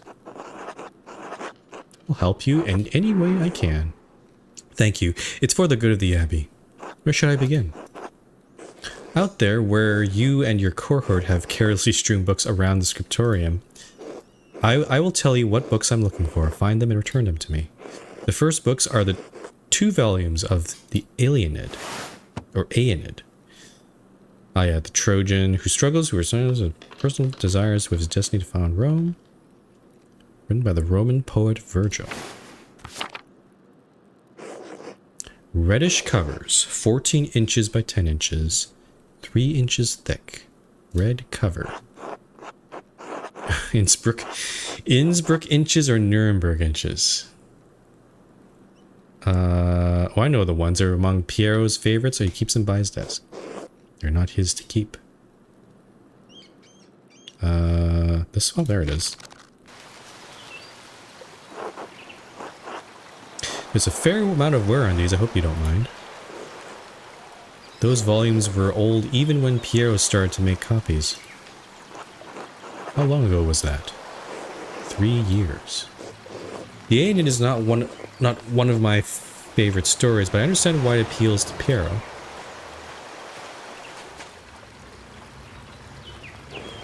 Aeneas chose his duty to the gods over his lover, Dido.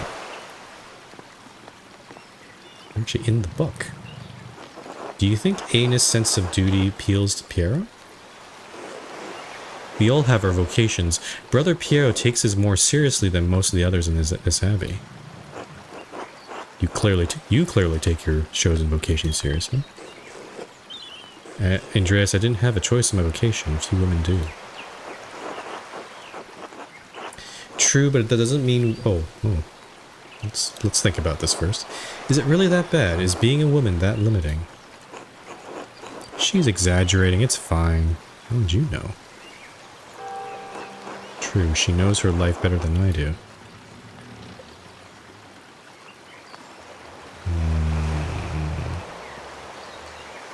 I feel like... True, but that doesn't mean women can't take pride in their vocations. In the City of Ladies, Christian the Pisan defended women of all classes by showing their value to society.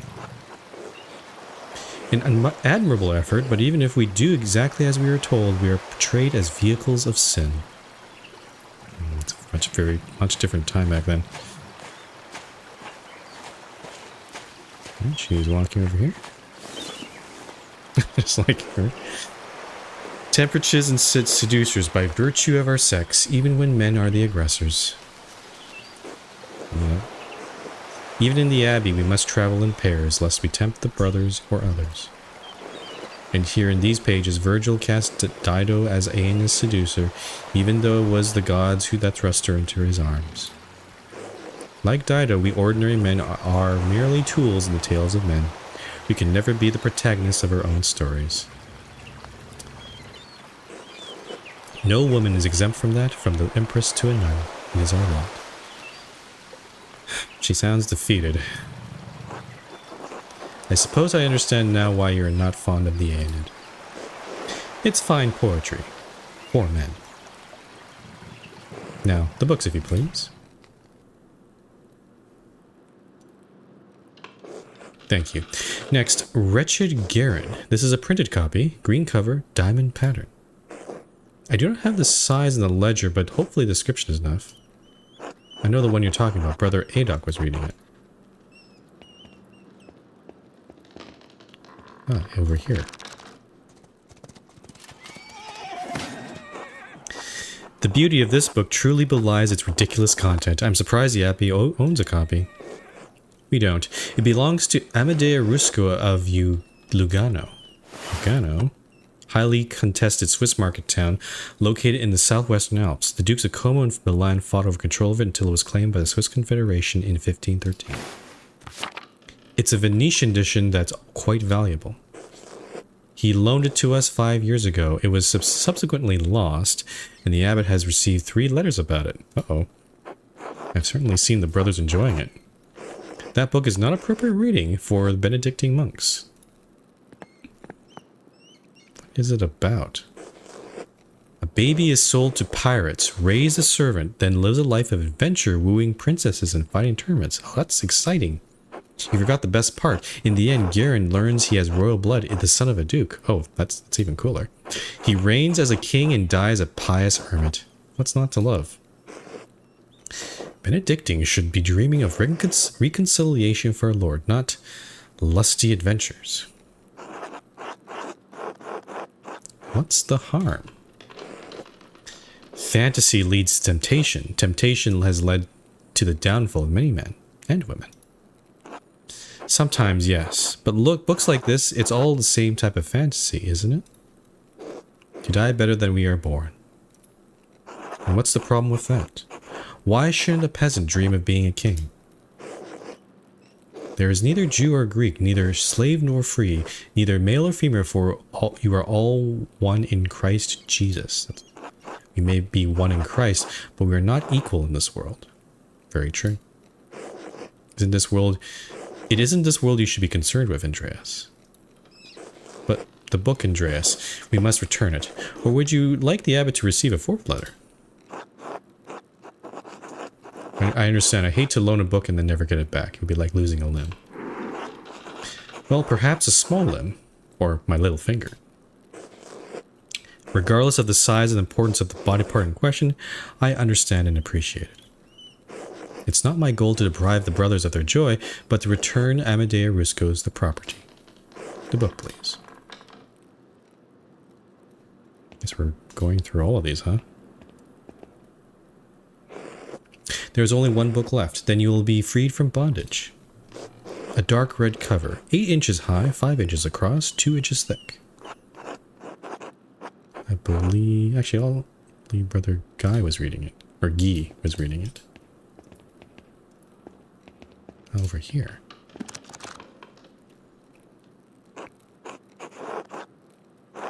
What is this one? Now that I think about it, Guy has always been guarded about this book like he was hiding it. Very good. Please bring it here. What is this anyway? Ah, it's in French. Oh, there's my Low Countries.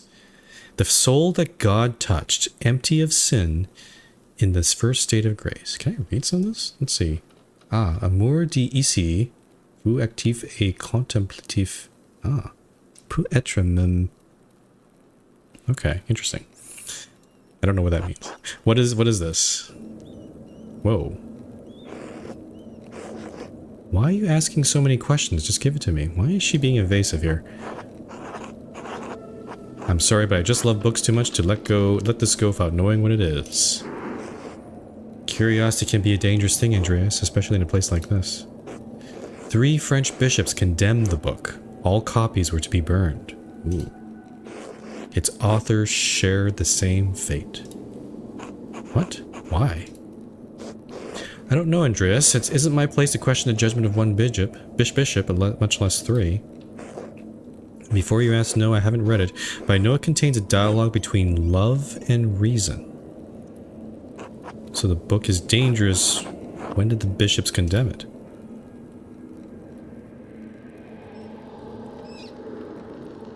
Love and reason, I guess? 200 years ago? In the 1300s? What? Why? Why is it still here? Because Father Matthias loved books. All books. He didn't want to see it destroyed. And he was right to do so. Books shouldn't be destroyed. Question. I can sympathize on. Yeah, I'm gonna go hard with this. The Holy Church does not share your opinion. It is the law that we must contend with, not your emotions. I'm gonna fume silently. It's not my place to question the former of Abbott's decision, but when Father Gurneau learned it was in our possession, he wanted it destroyed. Must the book be destroyed? No one knows that it's here. Must the book be destroyed? No one knows that it's here. I do. So do Mother Cecilia and Father Gurneau.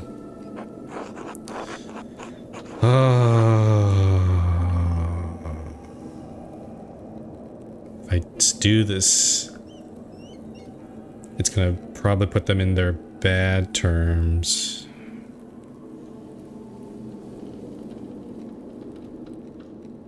I don't know. Okay, good, it's for the best, thank you. Thing is, I'm employed with the Abbey, so getting on their bad side is not a great decision, even though I would personally disagree with it.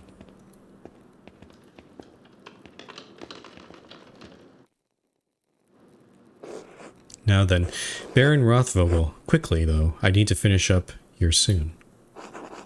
Okay, so we at least unlocked all these questions. I guess also if I did not return the book, she would not be answering these questions. So this is actually useful for us. What is this? She may only have time to answer one question, so I should choose carefully. Ooh. Okay, so let's see. You said that he buys books from the Abbey. What kinds? How long has he been visiting the Abbey? He seemed unusually friendly with me. I don't understand it, honestly. He mentioned finding a copy of Historia Taciae. He said it had some scandalous details in it. Oh, that one sounds like a... Let's try this one. He also mentioned that Father Matthias had a copy and was looking for another to verify its contents. Do you know anything about the book? And she would know about this because she's working with books basically. I've heard of it, but I've never read it, and I know little about its contents. The subject is broad, but I believe the book deals specifically with the Roman occupation of this land. Ah. We did see that old Roman aqueduct in the background when we were talking with the Baron. So I wonder if the scandal has something to do with... Yeah, it did mention the history of this land. What about that could have upset Father Matthias so much? What do you know about the Romans in Tassing? What about that could have Father... Yeah. I can't claim any deep insights into the former abbot's mind. I understood him to be a virtuous and charitable man, sometimes to a fault. It is not always best when an abbot considers himself a friend to his brothers instead of their shepherd.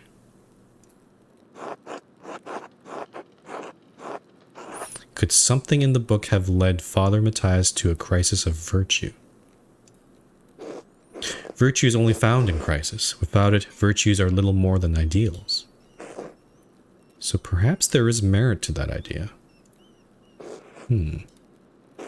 Well, I must be off to Mass. Thank you again for your help, Andreas. Wait, how will you get to the church if you can't enter the scriptorium? I thought this was the only door into the... Oh, excuse me, into the library. No, it's probably a secret door. We are standing in the oldest part of the abbey, and like any old place, it has its share of secrets. Good day, Andreas. God be with you. It's lunchtime.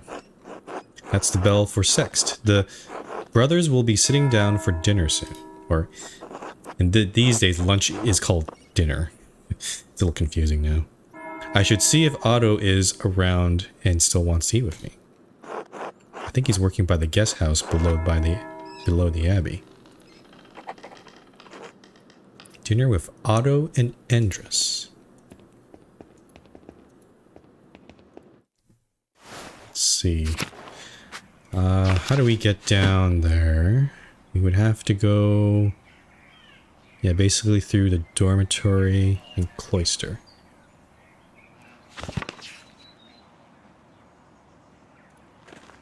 There's so many little side quests. I wonder if I should just explore the rest of it, but... Yeah, I think I'll just go straight there. If any side quests pop up, I'll deal with it as I get to them. Upper Abbey, okay. Head down here.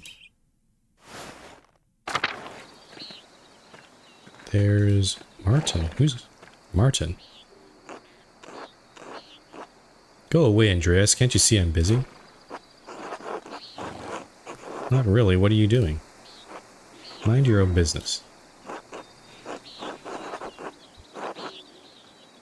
Fine, you're right. It doesn't concern me. Whatever. I don't want to talk to you anymore. Why are they standing there? Indris and Otto. Good day, Master Mallow. Ah, Andreas, good to see you. I trust Clara gave you my message. Ah, he's husband. Afternoon, Andres. Otto, Clara did give me your message. Sorry I missed you this morning. I was still asleep when you came by. The abbot really lets you get away with anything, doesn't he? Leave him be, Otto. I'm hungry. Let's pray.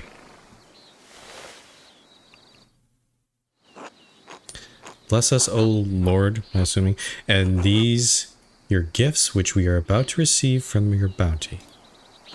Some bread, cheese. Through Christ our Lord. Amen. Amen. How did the morning treat you? Not too bad, thanks. I hurt my damned hand splitting timber to replace a bad beam in the abbot's house. Select a food item. Oh, that's their lunches. Okay. Cheese, bread, almonds. Let's have the cheese first. It's not that bad of an injury. It just galls me that the abbot bleeds us dry and we're expected to do work here when it suits him. Have the bread next. Oh, it's not that bad. I get a lot of good work from the abbey. Casting pilgrims' badges isn't really smithing, but I don't mind. And finally, ailments. Anyway, I saw you walking with that Baron Rothvogel in the meadow on your way up here. What's that all about?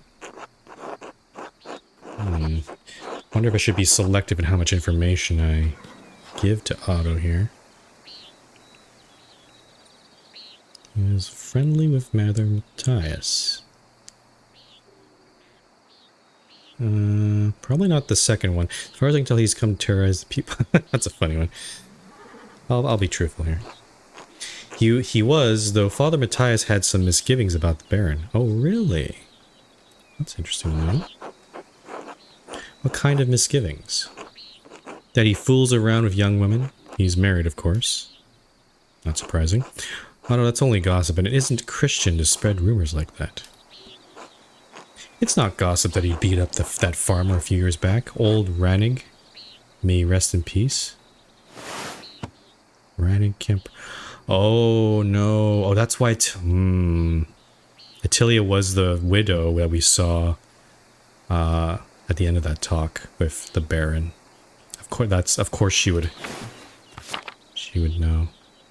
But it's interesting the Baron was kind of nonchalant about it, so again, is he lying about it, or was maybe something else happened? Not sure.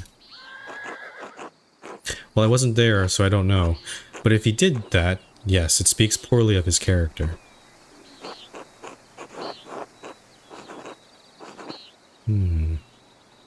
He beat someone? It doesn't seem like the sort of thing he would do. It's not my affair, not my affair. I can't speak to it. I wasn't there either, but I do know that had happened. We had a long conversation on our way up, but he didn't mention anything about that. What did you talk about then? I mean, no offense, but what does a nobleman have in common with an artist?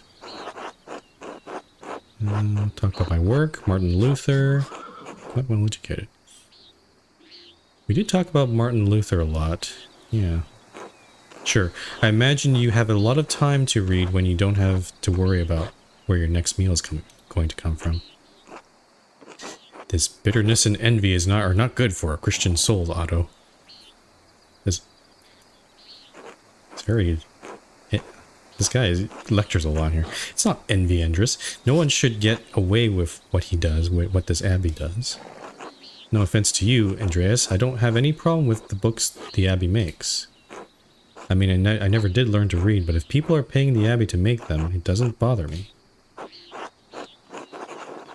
No, I see why people resent the abbot's rule. He's a harsh lord. Yeah, no, I agree with that. Otto, did you see that Bauer's sheep escaped the grazing fields again? Oh yeah. No, but I'm not surprised. Martin was supposed to fix that fence and he probably did a bad job at it. Isn't he just right around the corner?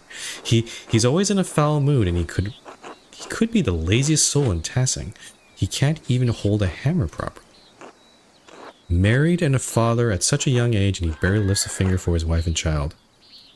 Kind of a deadbeat dad, huh? On top of that, he's a damn thief. And before you say it, Andrus, that's more than just gossip. Look at him, over by the guest house. He's probably figuring out what he can steal with the least amount of effort. I admit he seemed less than helpful when I saw him this morning. I doubt he'll ever amount to much of anything. Speaking of the Bauer sheep, their ewes are shorn and the women will be spinning it soon, Otto. Oh, is he a tailor of some sort? I got it, Idris. No need to tease. What God wants to happen will happen. Looks like a storm's coming. We should probably get back to it. Right. I'll catch up in a moment, Andrus. Oh, we're going to talk with Otto a little bit here.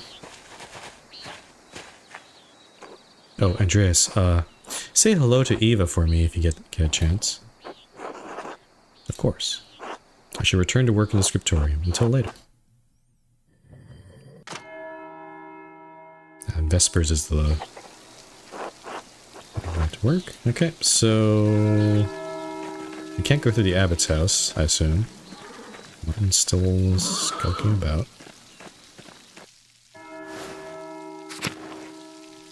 Oh, lots of people here. What are these? Who are these people here? Who's Carl? Oh, hello, Andreas. Hello, Carl. You seem busier than usual today. I'm behind in my work. I went up to the shrine of St. Moritz this morning to pray for his aid. The candle I lit had all but burned away. I was there so long. Now I need to catch up. Do you go to the shrine often? I usually go every autumn for a good harvest. Now that Helena's pregnant, I've tried to go pray every week. Wow. Her mother had trouble in childbirth, so I've been paying visits to Moritz's hand and Sadio's shrine to pray for their aid. Oh, excuse me. Hope the saints hear your prayers. Thank you, Andreas. So do I. Anything to say, Matthew? God bless you. Hello, Brother Matthew. What are you doing out here? I thought you were aware that in addition to my role as Kirsten's sacrist, I tend to the shrine of St. Moritz. Oh, didn't know that. He is the patron of Tassing and Kirsa both, so it is my duty to ensure his reliquary is well cared for. Makes sense? The shrine is always beautifully kept. Whenever I visit, I always leave inspired. The martyrdom of St. Moritz provides inspiration to us all. You are familiar with the life of St. Moritz, are you not? So the normal answers would say no, but because I'm a bookie, I've been reading more about saints from far off, when Sister Illuminata allows me a book, of course. I'm surprised you have neglected Tassing's patron then. He was born in Egypt. Oh, really? You ought to learn something about him while you're here. Yeah, sure, why not? St. Moritz is most widely known for his martyrdom at the hands of the Romans. Oh. That probably has something to do with the scandal in that book the Baron's trying to get. I think this is related. This is definitely tied up to that. He protected the town of Christians from slaughter, and in turn he and his legion were decimated. What do you mean his legion? He's a Roman soldier? Yes, he was a Roman citizen and led a legion made up entirely of Christians into Bavaria. When he refused to kill the Christians, even though they were traitors to Rome, the emperor had his legion massacred. Most of the pilgrims who visit come knowing only this, if anything, about his life.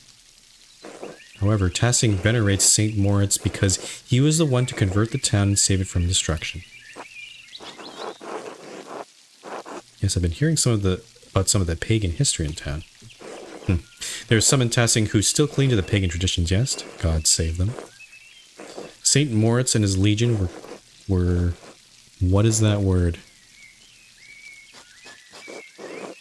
Oh, snowed. Were snowed into this pass, and the pagan townsfolk refused to aid them. Interesting. Okay, so... I see.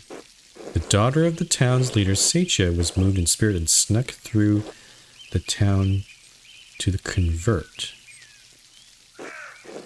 She led Moritz to a spring, and as soon as she was baptized, the snow melted, revealing all manner of fruits.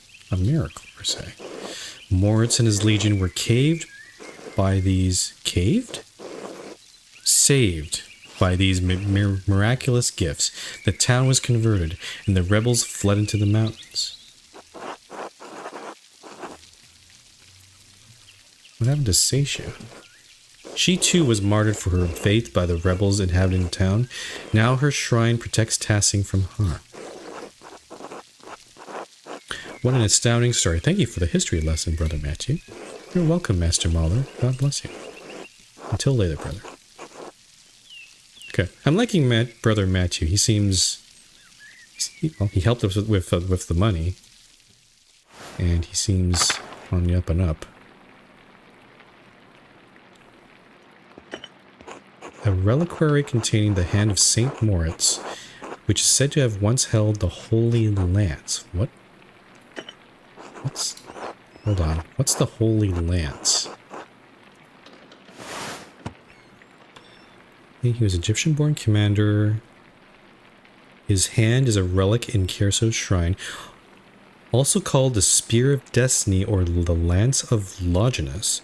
It is the lance that pierced Jesus' side on the cross. Whoa. Many legends surround the lands and several places claim to possess it. Huh. Brother Matthew maintains the shrine along with some of the sisters, who paint badges for pilgrims. Okay, I feel like we're definitely gonna be coming back here at some point, but I don't know how that's gonna play out.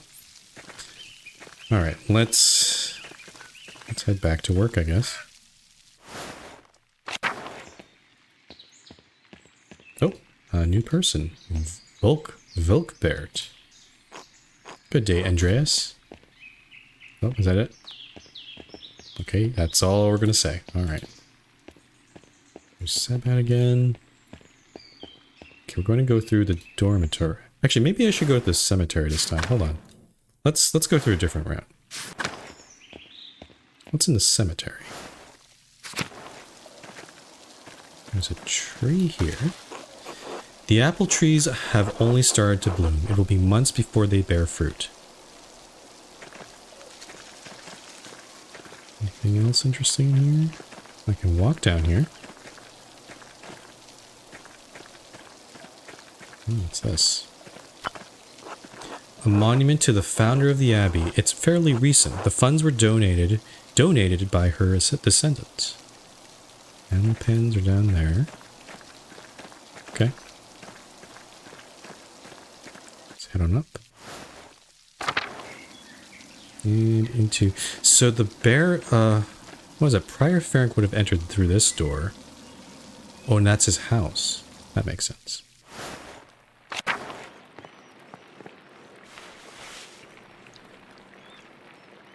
Who's this? Is that the prior?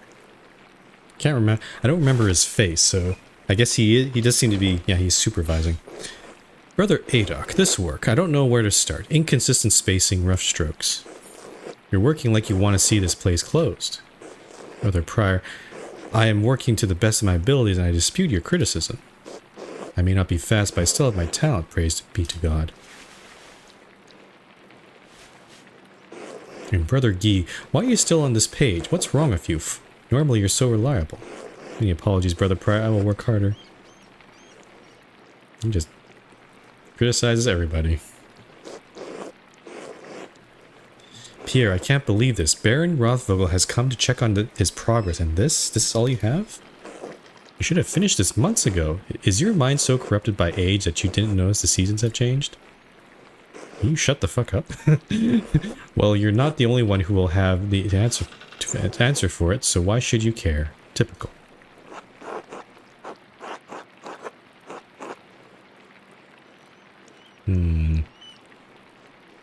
This would be funny, but... Excuse me, Brother Prior Ferenc, but I believe your point is made. Andreas, I will remind you that I am the master of the scriptorium and you are a guest here. I agree, Brother Prior. Brother Piero's work is unacceptably slow. You're insufferable, Brother Guy. Oh God, give me the patience to endure this. Please, everyone, this is my work, and I accept responsibility for it. Prior Ferenc is right. Oh, there's the Baron.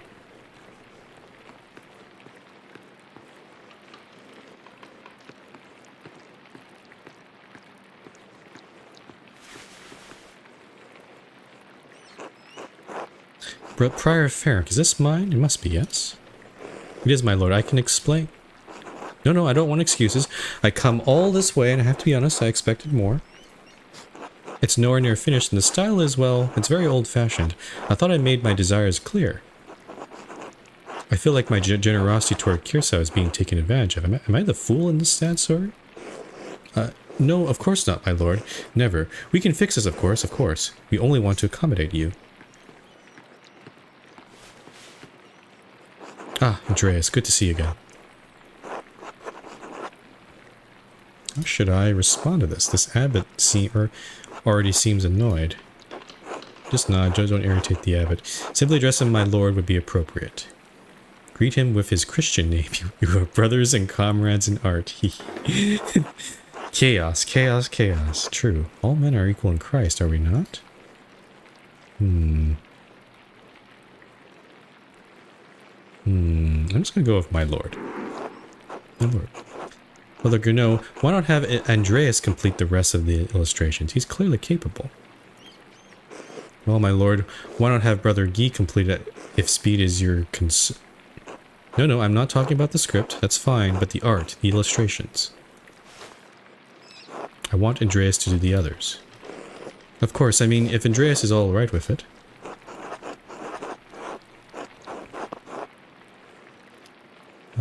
If it takes the pressure off of Brother Pierre, I'd be delighted to complete the work. There we have it. I hope this allays your concerns, my lord. Excellent.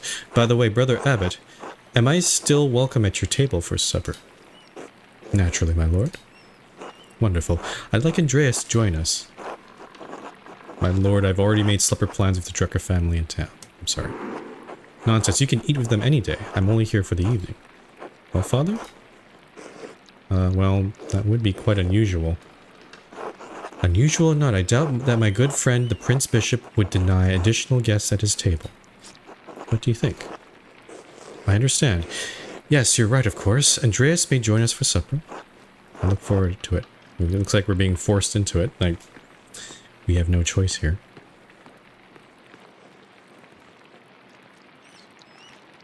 Did that go well? I'm not sure. You had this planned. You must have put your hook into the Baron this morning when you ambushed him in town. Oh, go to hell, Eric. That's beyond ridiculous. Listen to yourself. Brother Prior, Andreas is not to blame for any of this. I am. Yes, you are, and you embarrassed me, the Abbot and the Abbey. Prior Ferenc is right, of course. No wonder we don't get more commissions. Guy, can you stop flattering the Prior for 1 minute? I'm not liking Guy so much here. Is anyone... You're so sincere and you're so obvious about Guy. If anyone is the embarrassment here, it's you, Ferenc. I'm just gonna fucking... Brothers! If you please, Sister Zadina and I would prefer it if you keep the noise down. It sounds like Samson... slaying the Philistines in here. Of course. Get back to work, everyone. Well, that was not wonderful. But there's nothing to be done about it now. I'll finish my work here and wash up in the lavatorium for supper at the Abbot's table.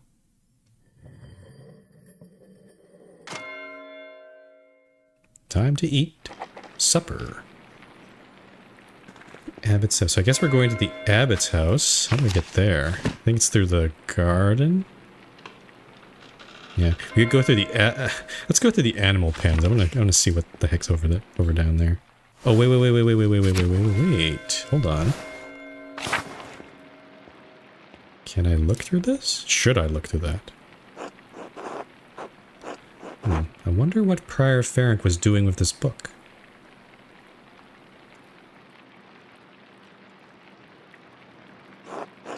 From the library of the University of Five Churches. The Hungarians call it pegs? That's where Ferenc is from. Doctor of Theology, George of Gran. Friend of his?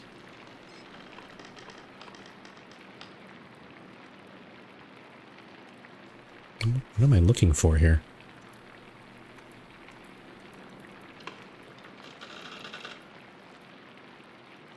There's an arrow, but I'm not sure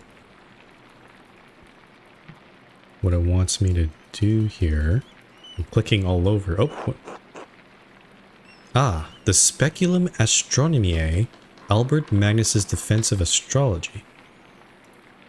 What is this? Albert Magnus, renowned 13th century Dominican theologian, philosopher, astrologer, and Bishop of Regensburg.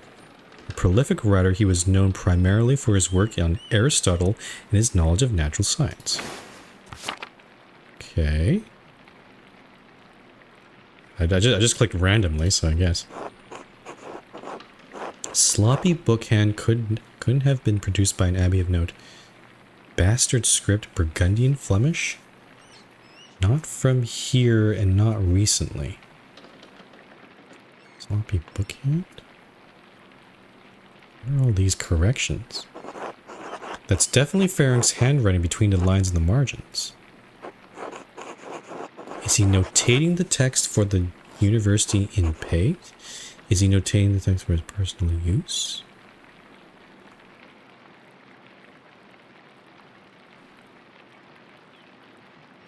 For benefit of future readers. Future readers? In any case, it's a thorough commentary. Oh, there's some codes going on here. What's this? It looks scribbled, not like Farron to be so sloppy. And he didn't even blot the ink dry.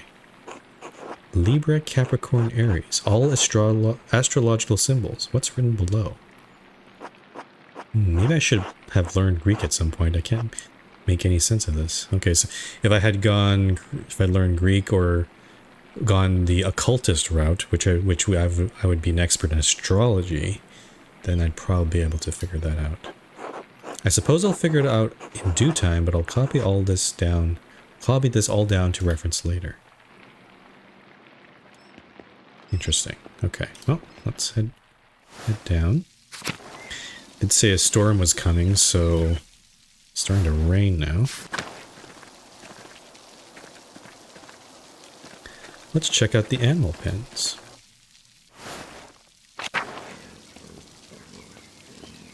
Some pigs, some sheep. The abattoir seems locked. Nope. Okay, not... Is it not possible to get over there? Let's hold on. Oh, I have to take the stairs, I see. So actually I have to go back up here. To the large garden. We haven't been here yet, either. What's this? These cucumbers are growing quickly. I'm sure whatever isn't eaten will be pickled.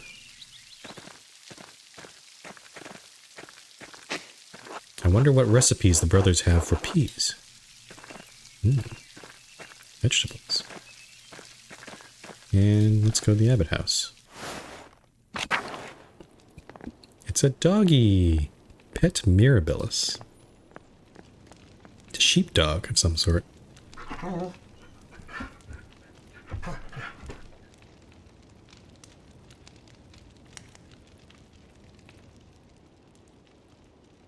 Okay, Lower Abbey is locked. At least that's the front door. Can we go upstairs? Wait, where are we having dinner? I should probably look that up here. Lunch is done. Eat at the Abbott's table. Oh, I should wash up at the lavatorium in the cloister and then join the brothers in the refectory. Okay, I should actually read the instructions here. So the lavatorium, lavatorium is over there, and then we go to the refectory. Okay, so we're close by. So let's go to the cloister.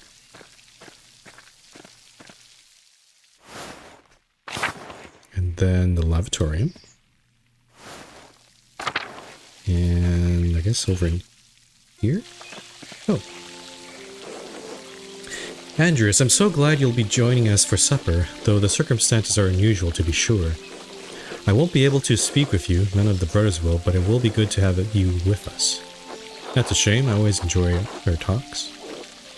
Now the same doesn't apply to you at the Abbott's table. You can talk all you like. Though, I wouldn't recommend it. Father Abbott does not look kindly on idle chatter. I hope I don't make a fool of myself. These men are far above my station. Hope I don't make a fool of myself. Anyway, I'm sorry for how the prior treated you. It's not fair. It's humiliating. Oh no, my son. There's no need to worry about me or my pride. And we all need a taste of humility from time to time to keep our feet on this earth. No, Andreas, you are my pride. I cannot claim to have taught you much, but I am proud to have known you and your work. Oh, what a guy. And when you leave all of us at Kearsau Abbey behind, you can call upon your friend Lawrence, the Baron Rothwell, to help you in your career. It would be a good connection, but there's some rumors around about him. He's wrong, you know. Ferenc is wrong about you being slow. There's nothing wrong with your style. It's not old just because a nobleman says so. Don't trouble yourself over it. Time passes us for us all. Time things change, and the future will right over the present. You need not fear it, any of it, so long as you remain true to yourself and God. Now, I must hurry to the refectory to join my brothers. I will see you inside. Okay, so washi the hands. Anything else interesting in the courtyard? Just the lavatorium? Yeah, it doesn't seem like there's anything else going on in the courtyard, so let's go back over here. And then the refectory is right over here. Ah, it's a dining hall. Andreas, glad you could join us. Thank you, my lord. Father Grenot, Father Thomas, Prior Ferric.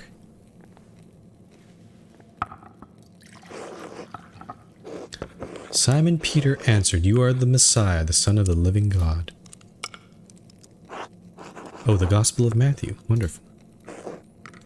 Jesus replied, "Blessed are you, Simon, son of Jonah, for this was not revealed to you by flesh and blood, but by my Father in heaven.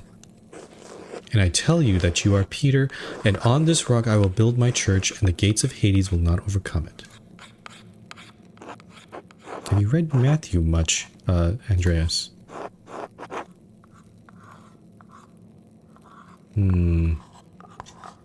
So no one else is talking, and Brother Piero did warn us that we shouldn't make too much idle chatter. Yes. I'm not sure if I should...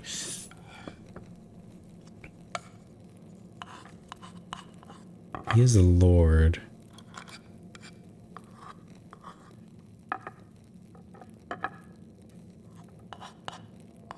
I'm going to just try nodding my head. I will give you the keys of the kingdom of heaven. Whatever you bind on earth will be bound in heaven, and whatever you loose on earth will be loosed in heaven. Then he ordered his disciples not to tell anyone that he was the Messiah. Whatever you bind on earth will be bound in heaven. Reminds me, Father Grenot, have you read anything by Martin Luther? Oh, that's a funny subject. I don't know. Well, I can't say that He has incredible ideas about the church. Brilliant, I think. Oh god, this guy. My lord, is the meal to your liking? I believe I remember you enjoying our quail on your last visit. The quail? My god. Father Abbot, the quail's fine, but don't you think Luther's ideas are worth discussing? Trying to change the subject there. He's talking about the future of the church, shaking things up in a way I don't think we've seen before. Father Thomas, you see value in his ideas, do you not? I don't think I've met Father Thomas yet. My lord, I mean no offense, but I do not. So his writing's a lot different. Brother Matthew, yes? How appropriate. What are your thoughts on Luther's attacks on the church's sale of indulgences? I don't know if Matthew's the right person to talk to here. Yep, ... Kind of expected. Baron, please do not involve the other brothers in this conversation. Fine. What about Andreas? Oh, you're trying to set me up here. Certainly a man who attended the same university as Martin Luther can spare some thoughts on his work. Ah, okay, so we have this option here. That's probably a good thing there. What are my thoughts? He's really put me in a difficult position. Socrates says, why not join a debate? It may bring everyone closer to understanding truth. It's not the time, Socrates. It would be wise to defer to Abbott's authority in decline. I need to be quiet. I don't know what else to do. To hell with the Abbot. If he can handle a little criticism, he isn't fit to sit at the fancy table. And he has a point. Doesn't seem like the most prudent attitude at the moment. I'm going to use my gift of gab and be polite here. I must respect Father Abbot's wishes at this table, my lord. It's you, Adreus? I expected more of you. Enough. Lord Rofagel, you are our guest and held in high esteem, but you have worn out my patience. You will not be discussing Luther's work with Andreas, Thomas, Matthew, or with any other brother. Is that clear? I suppose, Father, it is your abbey, but you're taking too much offense at this and you're far too afraid of change. Whether it's from Luther or someone else, reform is coming to the church. You had better accept it. What? Look at all those ink blots there. Neither you nor Martin Luther dictate change to the Holy Church on their whim. This talk is beyond insulting. It's blasphemous. Outrageous. How dare you? I see. You stepped on a landmine there.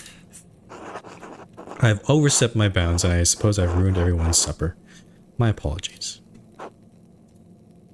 In spite of this unpleasantness, I will make good on my manuscript payment and the donation of my copy of Historia Tessiae. If you cannot accept what the future will bring, perhaps it's time for you to come to terms with your past.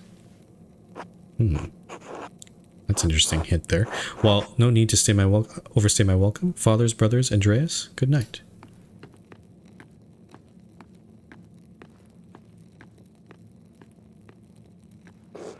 Thank you, Andreas, for not letting him engage you in his debate. No good would have come of it. Now then, I must ask you to leave so I can speak to the brothers in chapter privately. Brother Piero, please accompany Andreas out.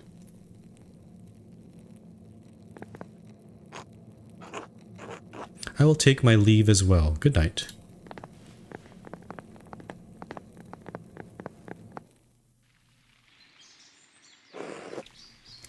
Don't worry about Father Gurneau and the Baron. I'm sure it'll be all fine by morning. I hope Father Abbot can see that the Baron's heart is in the right place, even if he picked the wrong time to express himself. Yeah, I agree with that. I think the Baron should apologize if he wants to be forgiven. I don't think that's likely, though. It may be so, but we must never lose hope. In any case, I do hope the Baron respects the Abbot's wishes for the rest of his stay, for everyone's sake. Brother Piero, what do you think of Martin Luther's ideas? Ha, that is for younger and wiser men than for me to decide. I'm just a monk, thank God. Good night, my son. He's definitely avoiding that conversation. Now it's time for sleep. I should get some sleep. Do I just go straight to sleep? Is that what I'm doing here? Supper ended badly, argument erupted. I should head back to my room at the gardener's and get some sleep. Alright.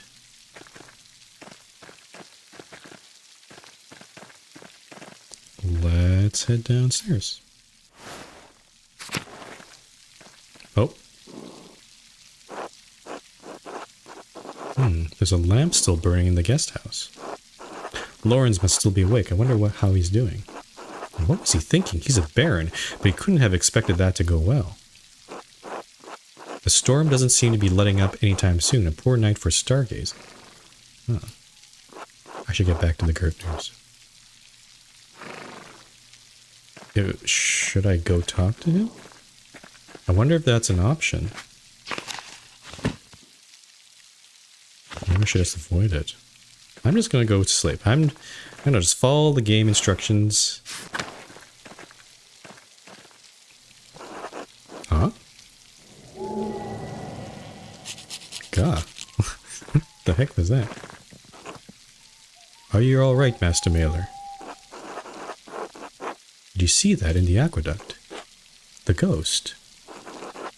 Maybe? It could be a Roman, maybe even an old pagan. It wouldn't be the first time people have seen ghosts around these parts.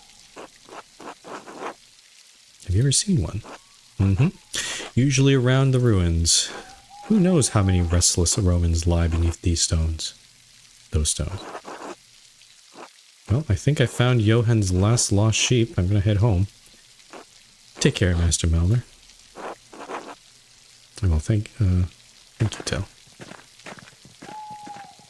So definitely something to do with... Oh, there's some other things we can look at. What's this? The figures in this shrine to St. Christopher are quite nice. Irises. Beautiful. Go down to the forest. Let's check the map here. So we got the forest, the mill. You can actually go to the Roman ruins. Actually, we could go this way. What's this one here? A shrine to St. Moritz. The statue looks ancient. It's also... That's only his feet. There's not much going on there. Ah, Columbine. Looks like it's coming in early. What's this stuff? Snowdrops. One of the only flowers that can bloom this early in spring at this altitude. Okay, I'm going to head toward the mill. I can actually go to the Roman ruins. It's over here. Collapse. This must have allowed access to the aqueduct. It's a tunnel of some sort. Child's drawings. I wonder who the artist is. Probably one of the farm kids. Doesn't seem to be anything else to do here, so I guess we'll just go back. To the meadow. Okay, well, we'll just keep on going here. Oh.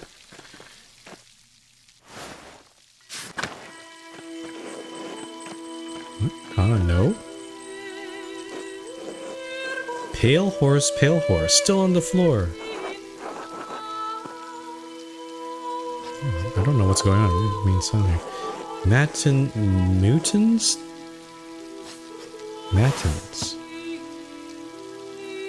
Monastic hour conspiring 2 a.m. Oh, it's night prayer. Ah, I see. Sister, listen to my voice. Do you hear me? Do you hear me? Yes. Yes, Father, I hear you. Am I here? Is this now? Yes, you are with us, and this is now. I apologize. Andreas, I imagine that must have been quite alarming. Is she alright? She is, yes. Sister Amelise is a mystic, gifted with visions when God sees fit to give her one. I see. Some are more frightening than others. What is she doing in there? Does she live at church? She lives there, yes. I'm a little surprised you haven't noticed her before. If you come to Mass more often, you would see that I give her communion through a window to her cell. Oh, I see. Her cell. She is an anchoress, a religious hermit so devoted to God that she has enclosed herself in a cell next to the church. I've heard of these sort of things, at least in Christianity. Yeah. She is dead to the world, but continues a life of prayer and religious contemplation. And sometimes, ever so rarely, she receives great and terrible visions. Is she local to Tassing, or was she a nun in Kiersau? Neither. She came here from a Benedictine abbey in Lower Bavaria after it burned down. I'm her confessor and caretaker. Many anchoresses are not literate. I write down her visions to help interpret them. I thought all monks and nuns at Kiersau could read, even poor brother Volkbert. Thank you, Father Thomas. I must rest now. Oh. There's yet another correction there. So he assumed that she could read and write, but actually no. So he corrected that. Of course, sister. Oh, I can use my medicine specialization, or... She sounds like she's in a great deal of pain. She is. She feels a pain that is both physical and spiritual. Her spiritual pain comes from her revelations. They come and go. I try to address them as best as I can. The physical pain comes from a deformity in her spine and aching in her joints. I know of no cure for that, save prayer to the Almighty. Sister Amelise was saying she had a vision of death. Could someone be in danger? Oh no, don't rush to judgment. Her visions are divine and powerful, but they could have many meanings. Some of her revelations take years to comprehend. Some may never be understood at all, as God wills it. Still, the argument at dinner was quite troubling. Perhaps it has cast a shadow over her thoughts. Oh, he's Thomas. Yeah, we've met him. I almost forgot him, so. Now then, the good sister appears to have fallen back to sleep. I must prepare for bed myself. Good night, Andreas. Good night, Father. Okay.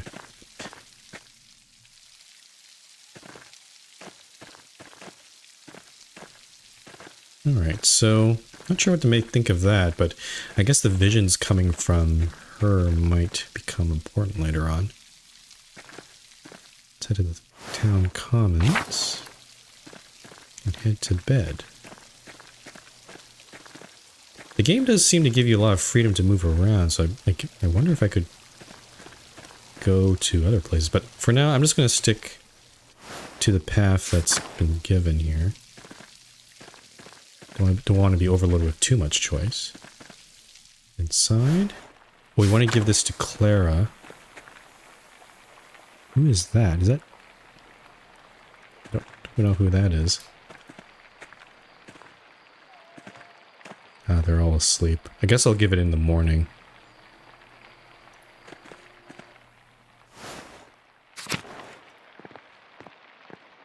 And is that all we need to do? Just go to bed? Guess I will. Alright. It's getting late. I should get some rest. Go to sleep.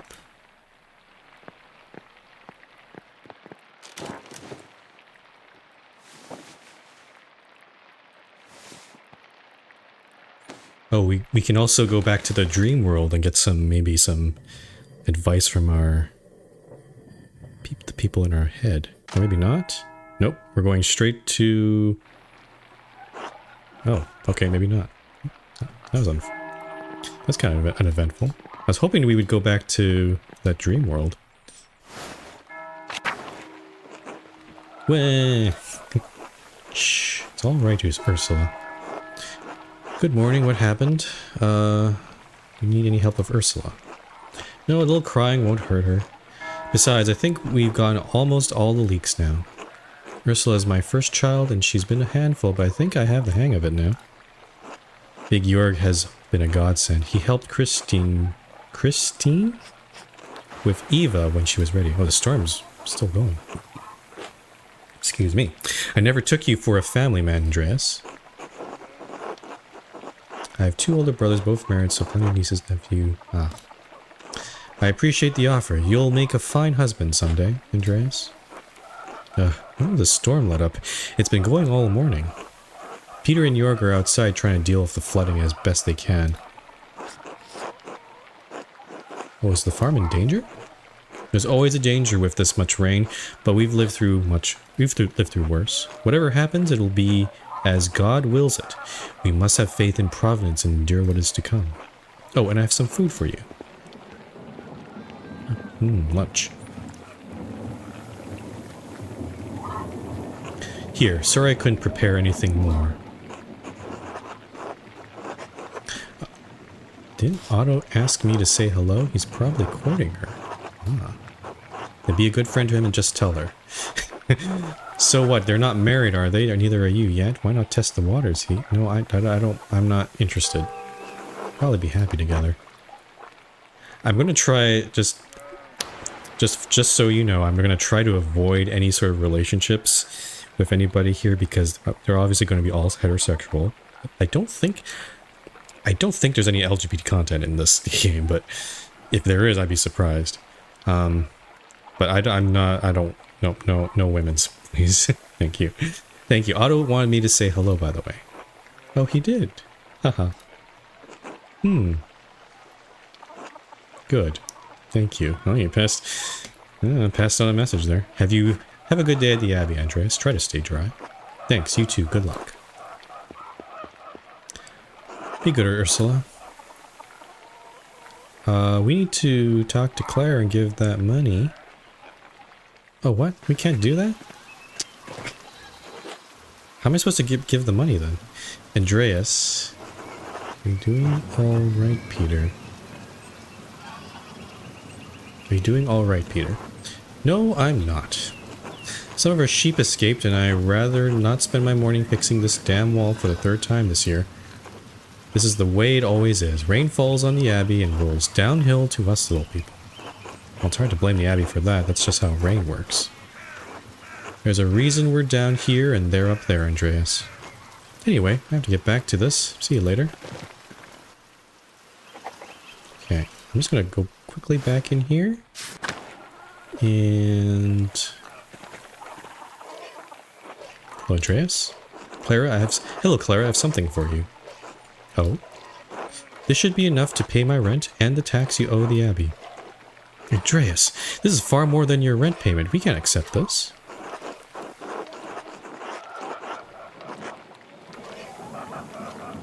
I insist. It's enough to... it's the least I can do. You and Peter have been gracious hosts. But Andreas, how did you even find so much coin? Are you sure you'll have enough to spare for yourself? I convinced Brother Matthew to pay me a bit early. I wanted you to be sure you could pay your taxes in time. God bless you 1,000 times, Andreas. You don't know what this means to us. I'm happy to help, Claire. It's a Christian thing to do. It's probably best not to mention it. Yeah, let's be discreet a little bit here. Oh, of course. I won't mention to anyone. Still, thank you. I'll let you move on with your day. God bless you. Till later. Okay. It's a little strange that that quest, they gave it to you on the first day, but because of all the interactions, you're not given the chance to just do it. You have to come back inside. It's a little, I don't know, jarring, I guess. But it's not a big deal, I suppose. Alright, I guess we're just heading back to the Abbey. And we did that. The flood. So, let's see what's going on. So there's a flood going on, and maybe the outcome of that debate that we had. Let's talk to Andres here. Oh, Andreas. Good morning, Andres. So, Otto and Eva, huh? Yes, what about them? How is their courtship developing? Tell me. I'm not a gossip, Andreas. I do not ask this to pour water onto the rumor mill, but for the concern I have for the happiness of my friends. What a way with words. I will do that. Of course, Andreas. Fancy talk for being nosy. Well, if you ask me, I think Otto's being a bit too slow about it. Oh, really? He's old enough already not to be spinning like a boy. They both like each other. Seems to me if you've found the right person, you should go for it. That's what I would do. What, where is Mr. Schmitten, I may ask? Oh, that's a private matter. Oh, really?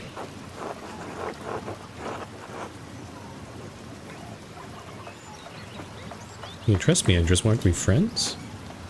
That's what the gossipers always say. Oh. But we are friends, I can't deny it. I do hope to find someone to have at my side as we build a family. God has not given me this blessing. Worry not, it could happen at any moment, Andres. One hopes so. I must get back to work, Andreas. Enough talk. Until later. Okay, so Andres.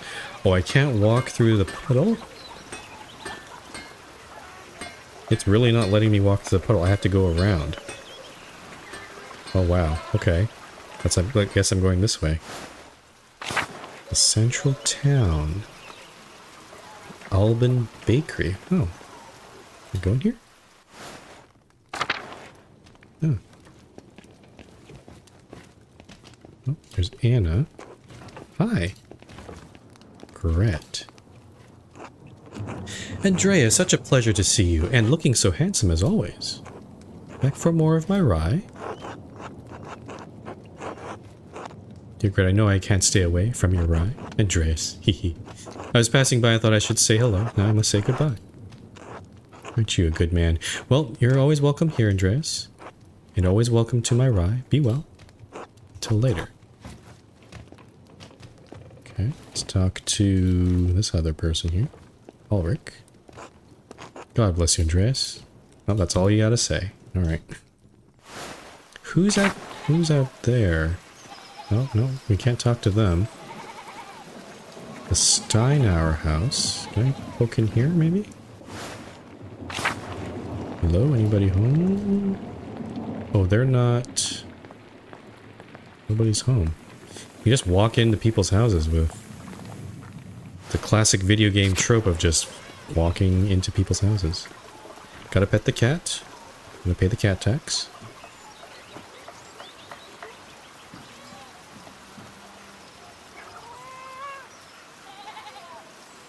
Okay.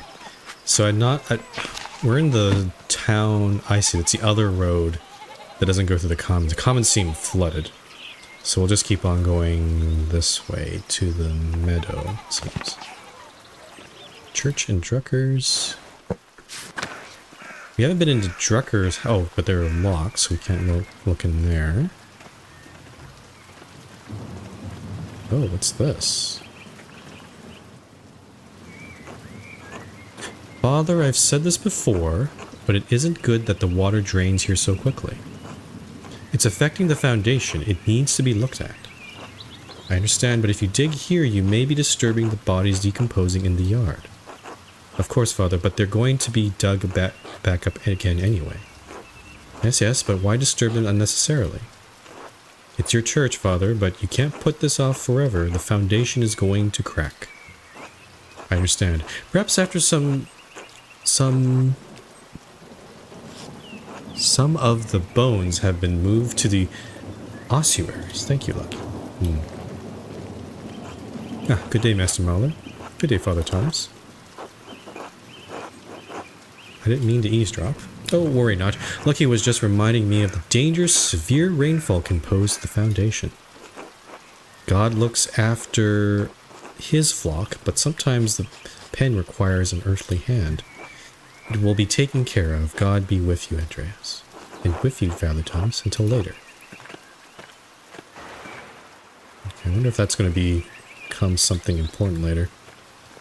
Let's head to the meadow.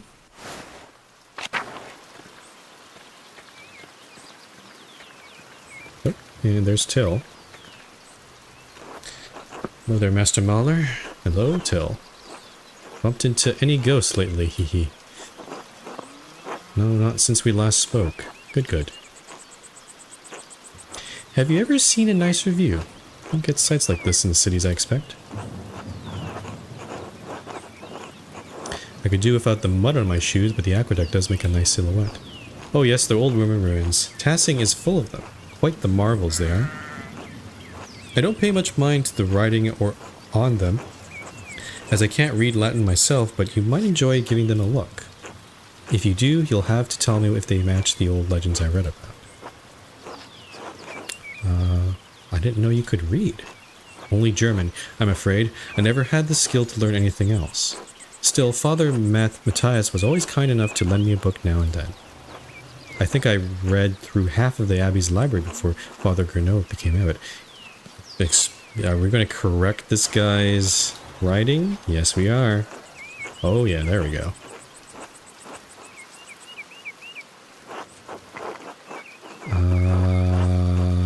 I see. Books are fragile things. It makes sense that Father Gernot would want to prevent them from wearing down. Oh, no, I know who that is. I clicked the wrong thing. Oh, well, I don't think it was that. He let me borrow books, just not any that he doesn't seem appropriate, or doesn't deem appropriate. He and Father Thomas are stricter than I'd like about the matter, but it can't be helped. Still, the accounts of the Romans in Tassing are my favorite. That old book talked about how the Roman knight Gaius Metellus defeated the Raeti? I think it was? His writing is very hard to read. Heavy snowfall had him caught in this very valley, barbarians on all sides, when Mars, the god of war, sent a wolf to the night. Instead of killing the beast, Gaius followed it to a magical spring with trees covered in all sorts of fruit. Well, that's very similar to the other story. Mars provided the wolf and the spring, and Gaius Mateus founded Tassing after defeating the barbarians to honor Mars. That's where all this came from.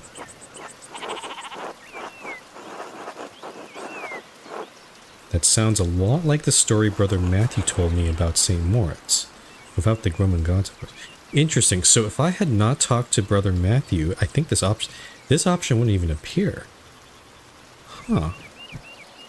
That's kind of a cool thing this game is doing. Alright, let's mention that. I hadn't thought of that. Both were snowed into this valley, weren't they? And saved near a spring. It sounds like the same story, but slightly modified, yeah. I wonder if it's the same story. No, I was just about to say that. Oh, I don't know about all that, Master Mahler. A lot of stories get mixed up over the years. Yeah. It might be all fable, but I enjoy the story all the same. It's nice to feel you're connected to those who came before you, even if it's only by the land you live on. Books connect us to the past we could hardly imagine existed.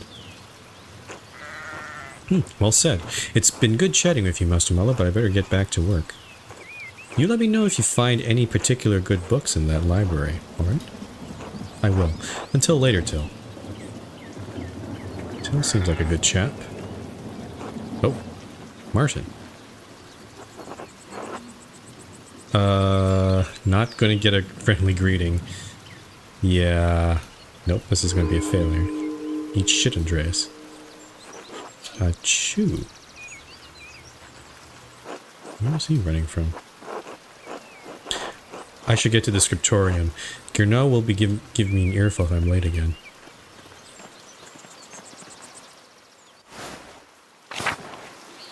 What was Martin doing? Okay. God be with you, Andreas. Are you still preparing to leave even with this weather? The weather is unfortunate, but the Baron's wife, Lady Salomea, will be arriving today. Oh. My lord intends to depart as soon as she arrives. How long have they been married? 7 years now. She's a fine woman, a true lady. I was hoping to bid farewell to the Baron before he leaves. I'm sure you would appreciate that. He spoke highly of you before he went to bed.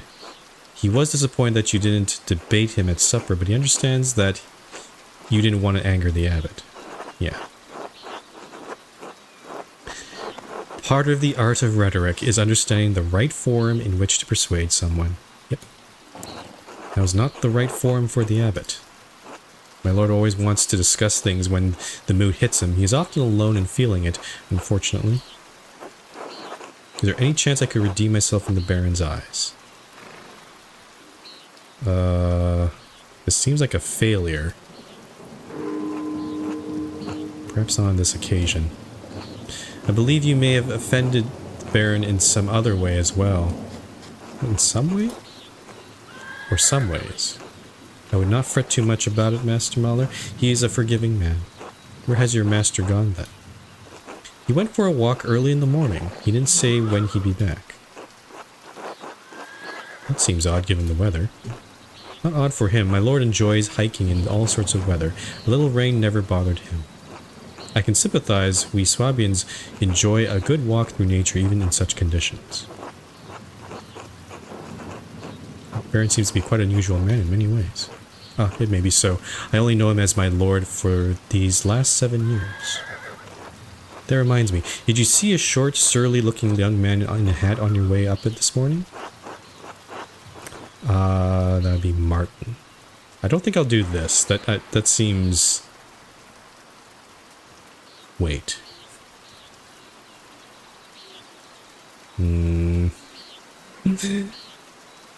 Surly... No, let's be truthful here. That seems like a bad choice there. Oh, I didn't even read what he said. I might have gone with sullen, whiny, but yes, that's him. He ran past me on the meadow as I was walking up the hill. He was in quite a hurry. Ah, that would explain my lord's missing rings. What rings are these? 1 gold, 1 silver, a handful of golden? Golden. Oh, that's actually a word. Golden. Gold coins used as currency Ah, it's like... I see. Okay. In a book the Baron was planning to give to the Abbey. Oh, the book. The book, Historia Taciae. I believe so, yes. I went to pack the Baron's things and they were missing. And boy is a known thief. It wouldn't surprise me if he's responsible for the missing rings. That would explain it then. Regrettably, he had ample opportunity for his theft. Yesterday I caught the boy with the hat, Martin I suppose, peering in through the windows. I could have admonished him at the time, but, well, he seemed harmless. That's a shame. I hope the Baron won't be too put out. My lord is a man of some means. He won't miss the gold or the rings. I do think he will be upset about the book. He was quite excited for the abbot to see it. In any case, I must finish preparing the horses. It was good talking to you, Andreas. Of course, I hope this rain lets up for you too. God willing, until next time. Until then. I wonder if I can I could... If I go run off and try to chase Martin down, is that an option here? Or do I just go back to work? That seems like the thing to do is just go back to work. I'm just going to go back to work because it's not giving me any sort of quest or any sort of specific direction here. And there might be something well, you see buckets and even the Abbey is flooding. Or leaking in this case.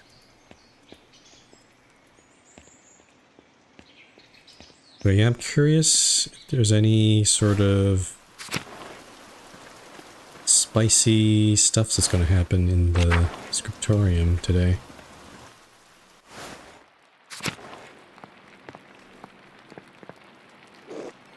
Oh, this is wonderful. The rest of the Abbey is soaked and there's not a drop of rain in here. Good thing the abbot had Otto replace the roof to the scriptorium and library last month. That's pretty wise. With the calefactory next door, we can... Calefactory. A communal warming room in monasteries. Calefactories are usually attached to the cloister, but in Kiersau it is part of the old abbey, and therefore connected to the old scriptorium. It keeps the monks warm and the library dry. Okay. We can stay warm while everyone else is cold and wet. Instead of bragging about our good fortune, you should think upon your brothers and sisters and pray for their health and safety.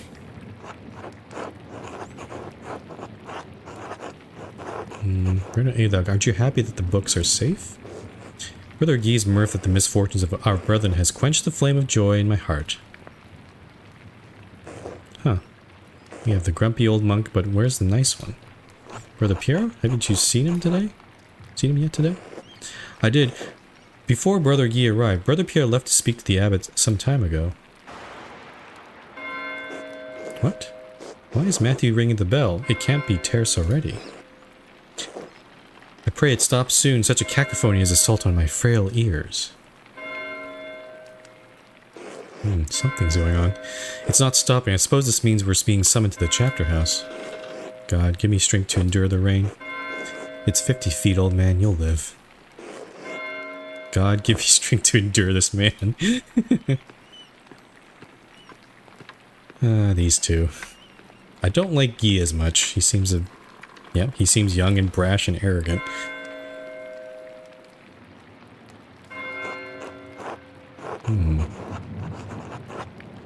It's still not stopping. What's going on? This can't be all because of the storm. I should see what's the matter. Yeah, something happened. Something happened.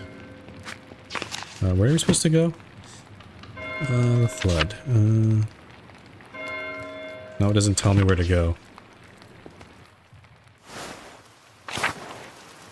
To the church? Whoa! What was that?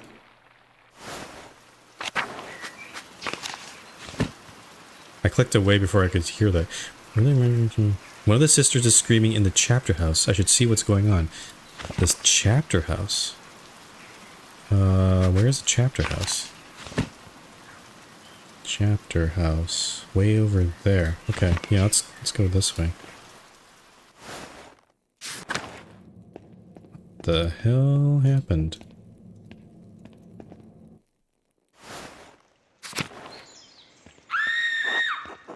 More scream? Still screaming.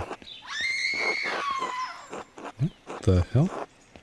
I think something terrible has happened, Master Andreas.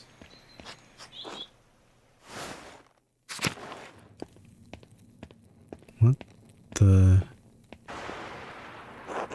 Oh no. What's happened? I think it's the Baron. He's been hurt.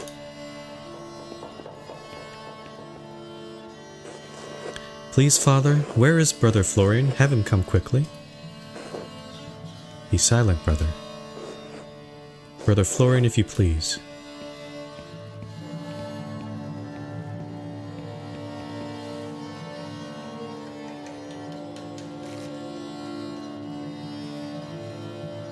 What? I'm sorry, Father. There's nothing to be done. He's dead. Ugh! Sister Margaret, calm yourself. Sister Gertrude, please take Sister Margaret back to the garden. Yes, Mother Cecilia. Why would Brother Pierre do this? God protect us. The Baron was a friend of the Prince Bishop of Freising. Why is he so worried about the Prince Bishop? This abbey is odd in more than one way. Its existence offends some in the church. We are far enough from Rome and Mainz that everyone forgets us, but this could bring unwanted attention. Florian, how easily do you think you could dispose of this body? Father Abbot, what are you saying? Why are you questioning me? Why are you wasting precious time?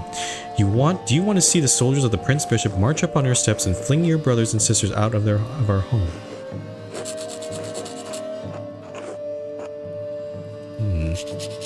Silence. Quiet. Calm yourselves, all of you. Father Abbot, Baron Varfogel's manservant is already preparing to leave. The Baron's wife should be here in a matter of hours. This is not the time for rash decisions. Yes, you're right. Forgive me. But then what will we do? We must send the Baron's man to the court of the Prince Bishop in Freising to once. Mother Cecilia, the Baron said the Prince Bishop's archdeacon was in Innsbruck for the imperial diet. Even better, swift action will silence any whispers of impropriety on our part. Given the Baron's stature, the archdeacon will undoubtedly come to investigate immediately. We must cooperate with him fully and pray for a speedy resolution. Yes, good. Thank you, Mother Cecilia. Brother Woslav, please detain Brother Pierre in the cellar until the Prince Bishop's man arrives. What? Brother Piero? Why?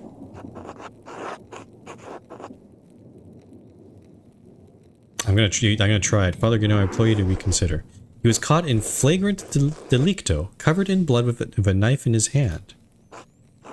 Father, do you really believe that Brother Piero is capable of such a foul deed? Yes, capable enough when motivated by anger. I had no anger against the Baron, Father Abbot. I simply came across him like this. No anger, not even for insulting your work and forcing us to give it to Andreas. No, that doesn't make any sense, yeah. This is not a subject for debate. When the Prince Bishop's man arrives, we must not be empty-handed. Even Piero wanted to kill the Baron. He's not physically capable of the act. He's not physically capable. He has an advanced palsy in his hand that affects his fingers. He could barely hold a knife, much less use it to kill someone. If I wanted a medical opinion, I would ask Brother Florian or the respectable Dr. Stolz. I don't, and this is not your affair. It is my affair if you're going to make me part of Brother Pierre's supposed motive. I am through debating this with you. My decision stands. Brother Woslav will detain Brother Pierre in the cellar until I say otherwise. Brother Florian, please escort Andreas out of the abbey. Andreas, do not show your face here again until tomorrow. Do you understand me? This is ridiculous, but yes.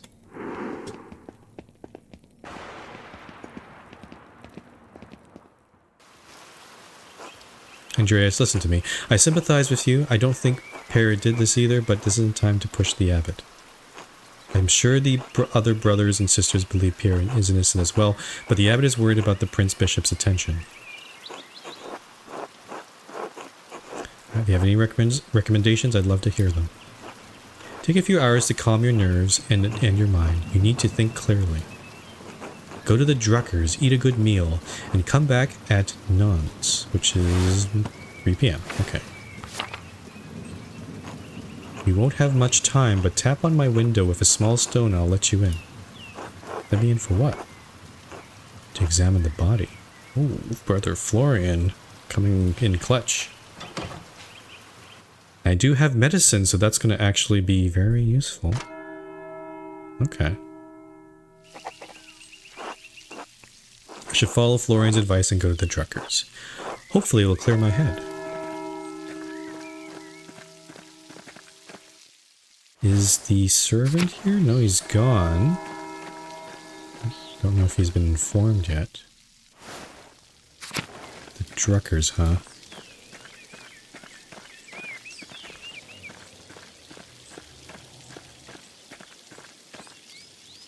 Oh, that was that locked house next to the church.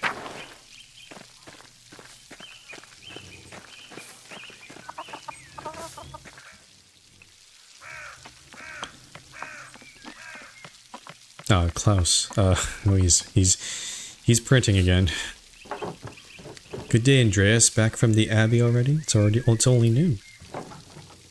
Andreas, are you all right? No, something terrible has happened. Oh God, what happened? No, forgive me. Come inside and sit down for a minute.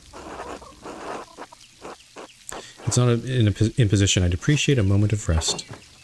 Not an imposition at all. My friends are always welcome at home. Besides, I could use your opinion on something. We get to see his printing machine? Oh, she also. Good day. It's all upside down. Good day, Andreas. Should I fix you a plate?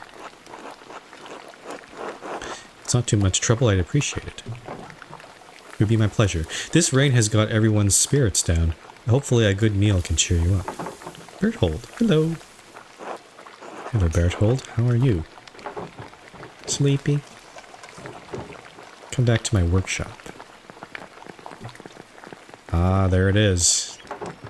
His press. I'm going to do a new run of Tilly Eulenspiegel.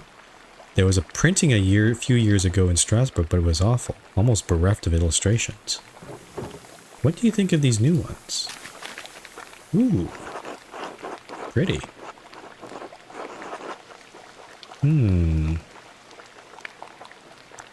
Figures of composition are terrific, but the background is quite dense and busy. Yeah, I have to agree with that. I was just running this in 2 passes with the background elements and a lighter ink to help the characters stand out. Yeah, that's good advice. That's a fine idea. I'll pass on your compliments to Marie. Are these her woodcuts? They are. The drawings were mine, but she did the block cuts. Ah. I've got enough talent to draw the designs, but only she can do the woodcuts and the type. Cool. Bless us, O Lord, and these your gifts which we are about to receive from your bounty. Through Christ our Lord. Amen. Amen. Amen. I'm hungry. Yeah, amen.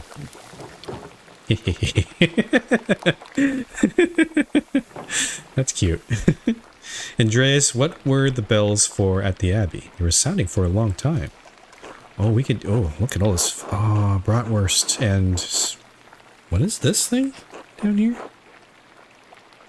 The visiting nobleman, Lorenz Rothvogel, was found murdered in the chapter house. God in heaven, he just rode by here yesterday. Yes, and it gets worse. One of the elderly brothers I work for with this in the scriptorium, Piero, was accused of the crime. That's awful. A murder in Kiersau. How could a monk do such a thing? I'm sorry, Andreas. The Baron seemed like an interesting man, and know he's been a patron of the Abbey for years. How did he die? We can actually see some of the ink is running out on his writing. That's pretty cool. Could it have been an accident? And does the abbot really believe that Brother Piero killed him? You're always spoken of him in the kindest terms.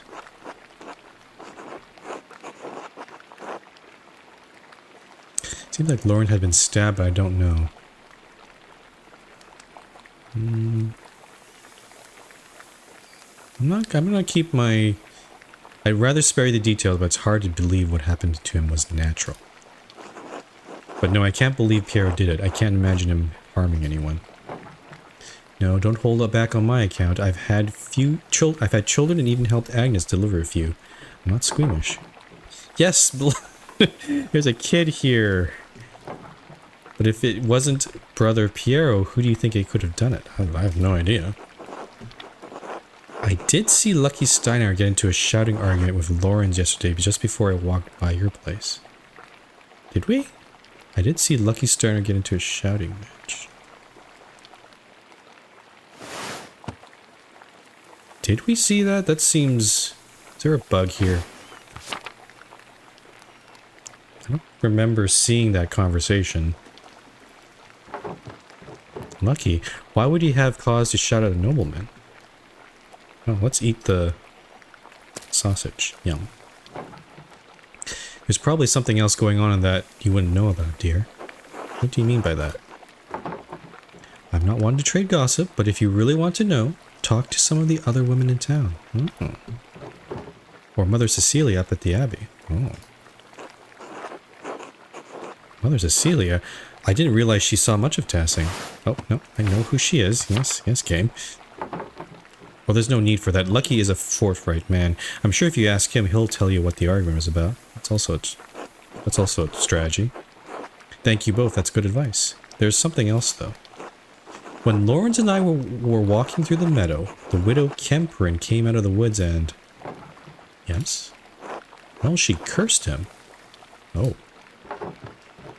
I'm not surprised. Attilia's late husband, Rannig, ran afoul of Lawrence on his last visit to Tassing. I don't remember the details, but Rannig died just last year, and Attilia hasn't been the same since. Egg pasta? That's what it is? Oh, I've never had egg pasta. She was always an old bitch, even before she was old. Klaus, that's enough. She had to deal with a job's lot in life. And now she lives all alone at the edge of the woods. There are rumors she's going to lose her property soon.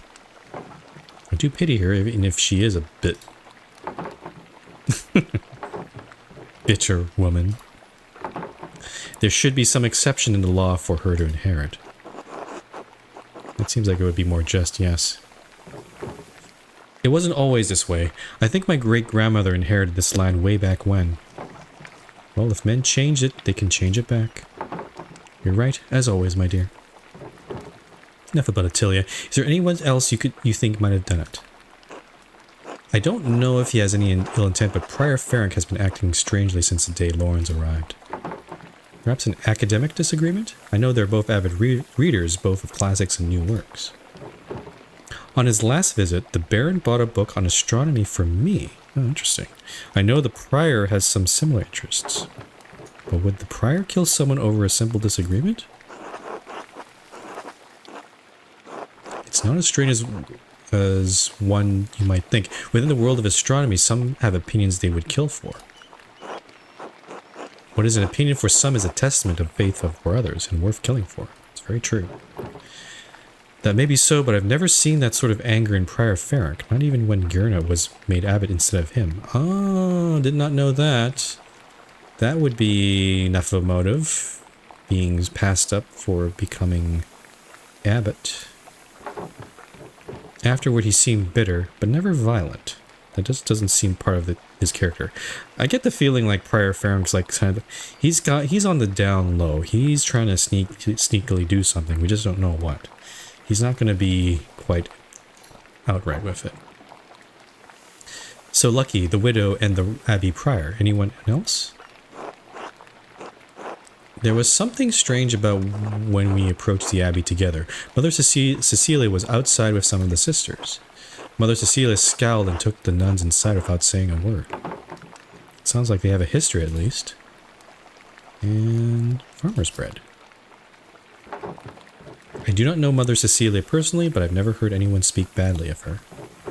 If she had cause to dislike the Baron, I must believe she had good reason. Well, Andreas, it sounds like there's a lot to look into. Thank you for your care. It's helped me understand how I can help Piero. You are always welcome here, Andreas, anytime. Yeah! You're especially welcome with this one.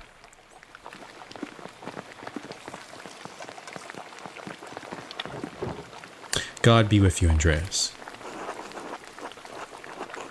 Thank you. Be good until I come back, Bertolt. I'll try.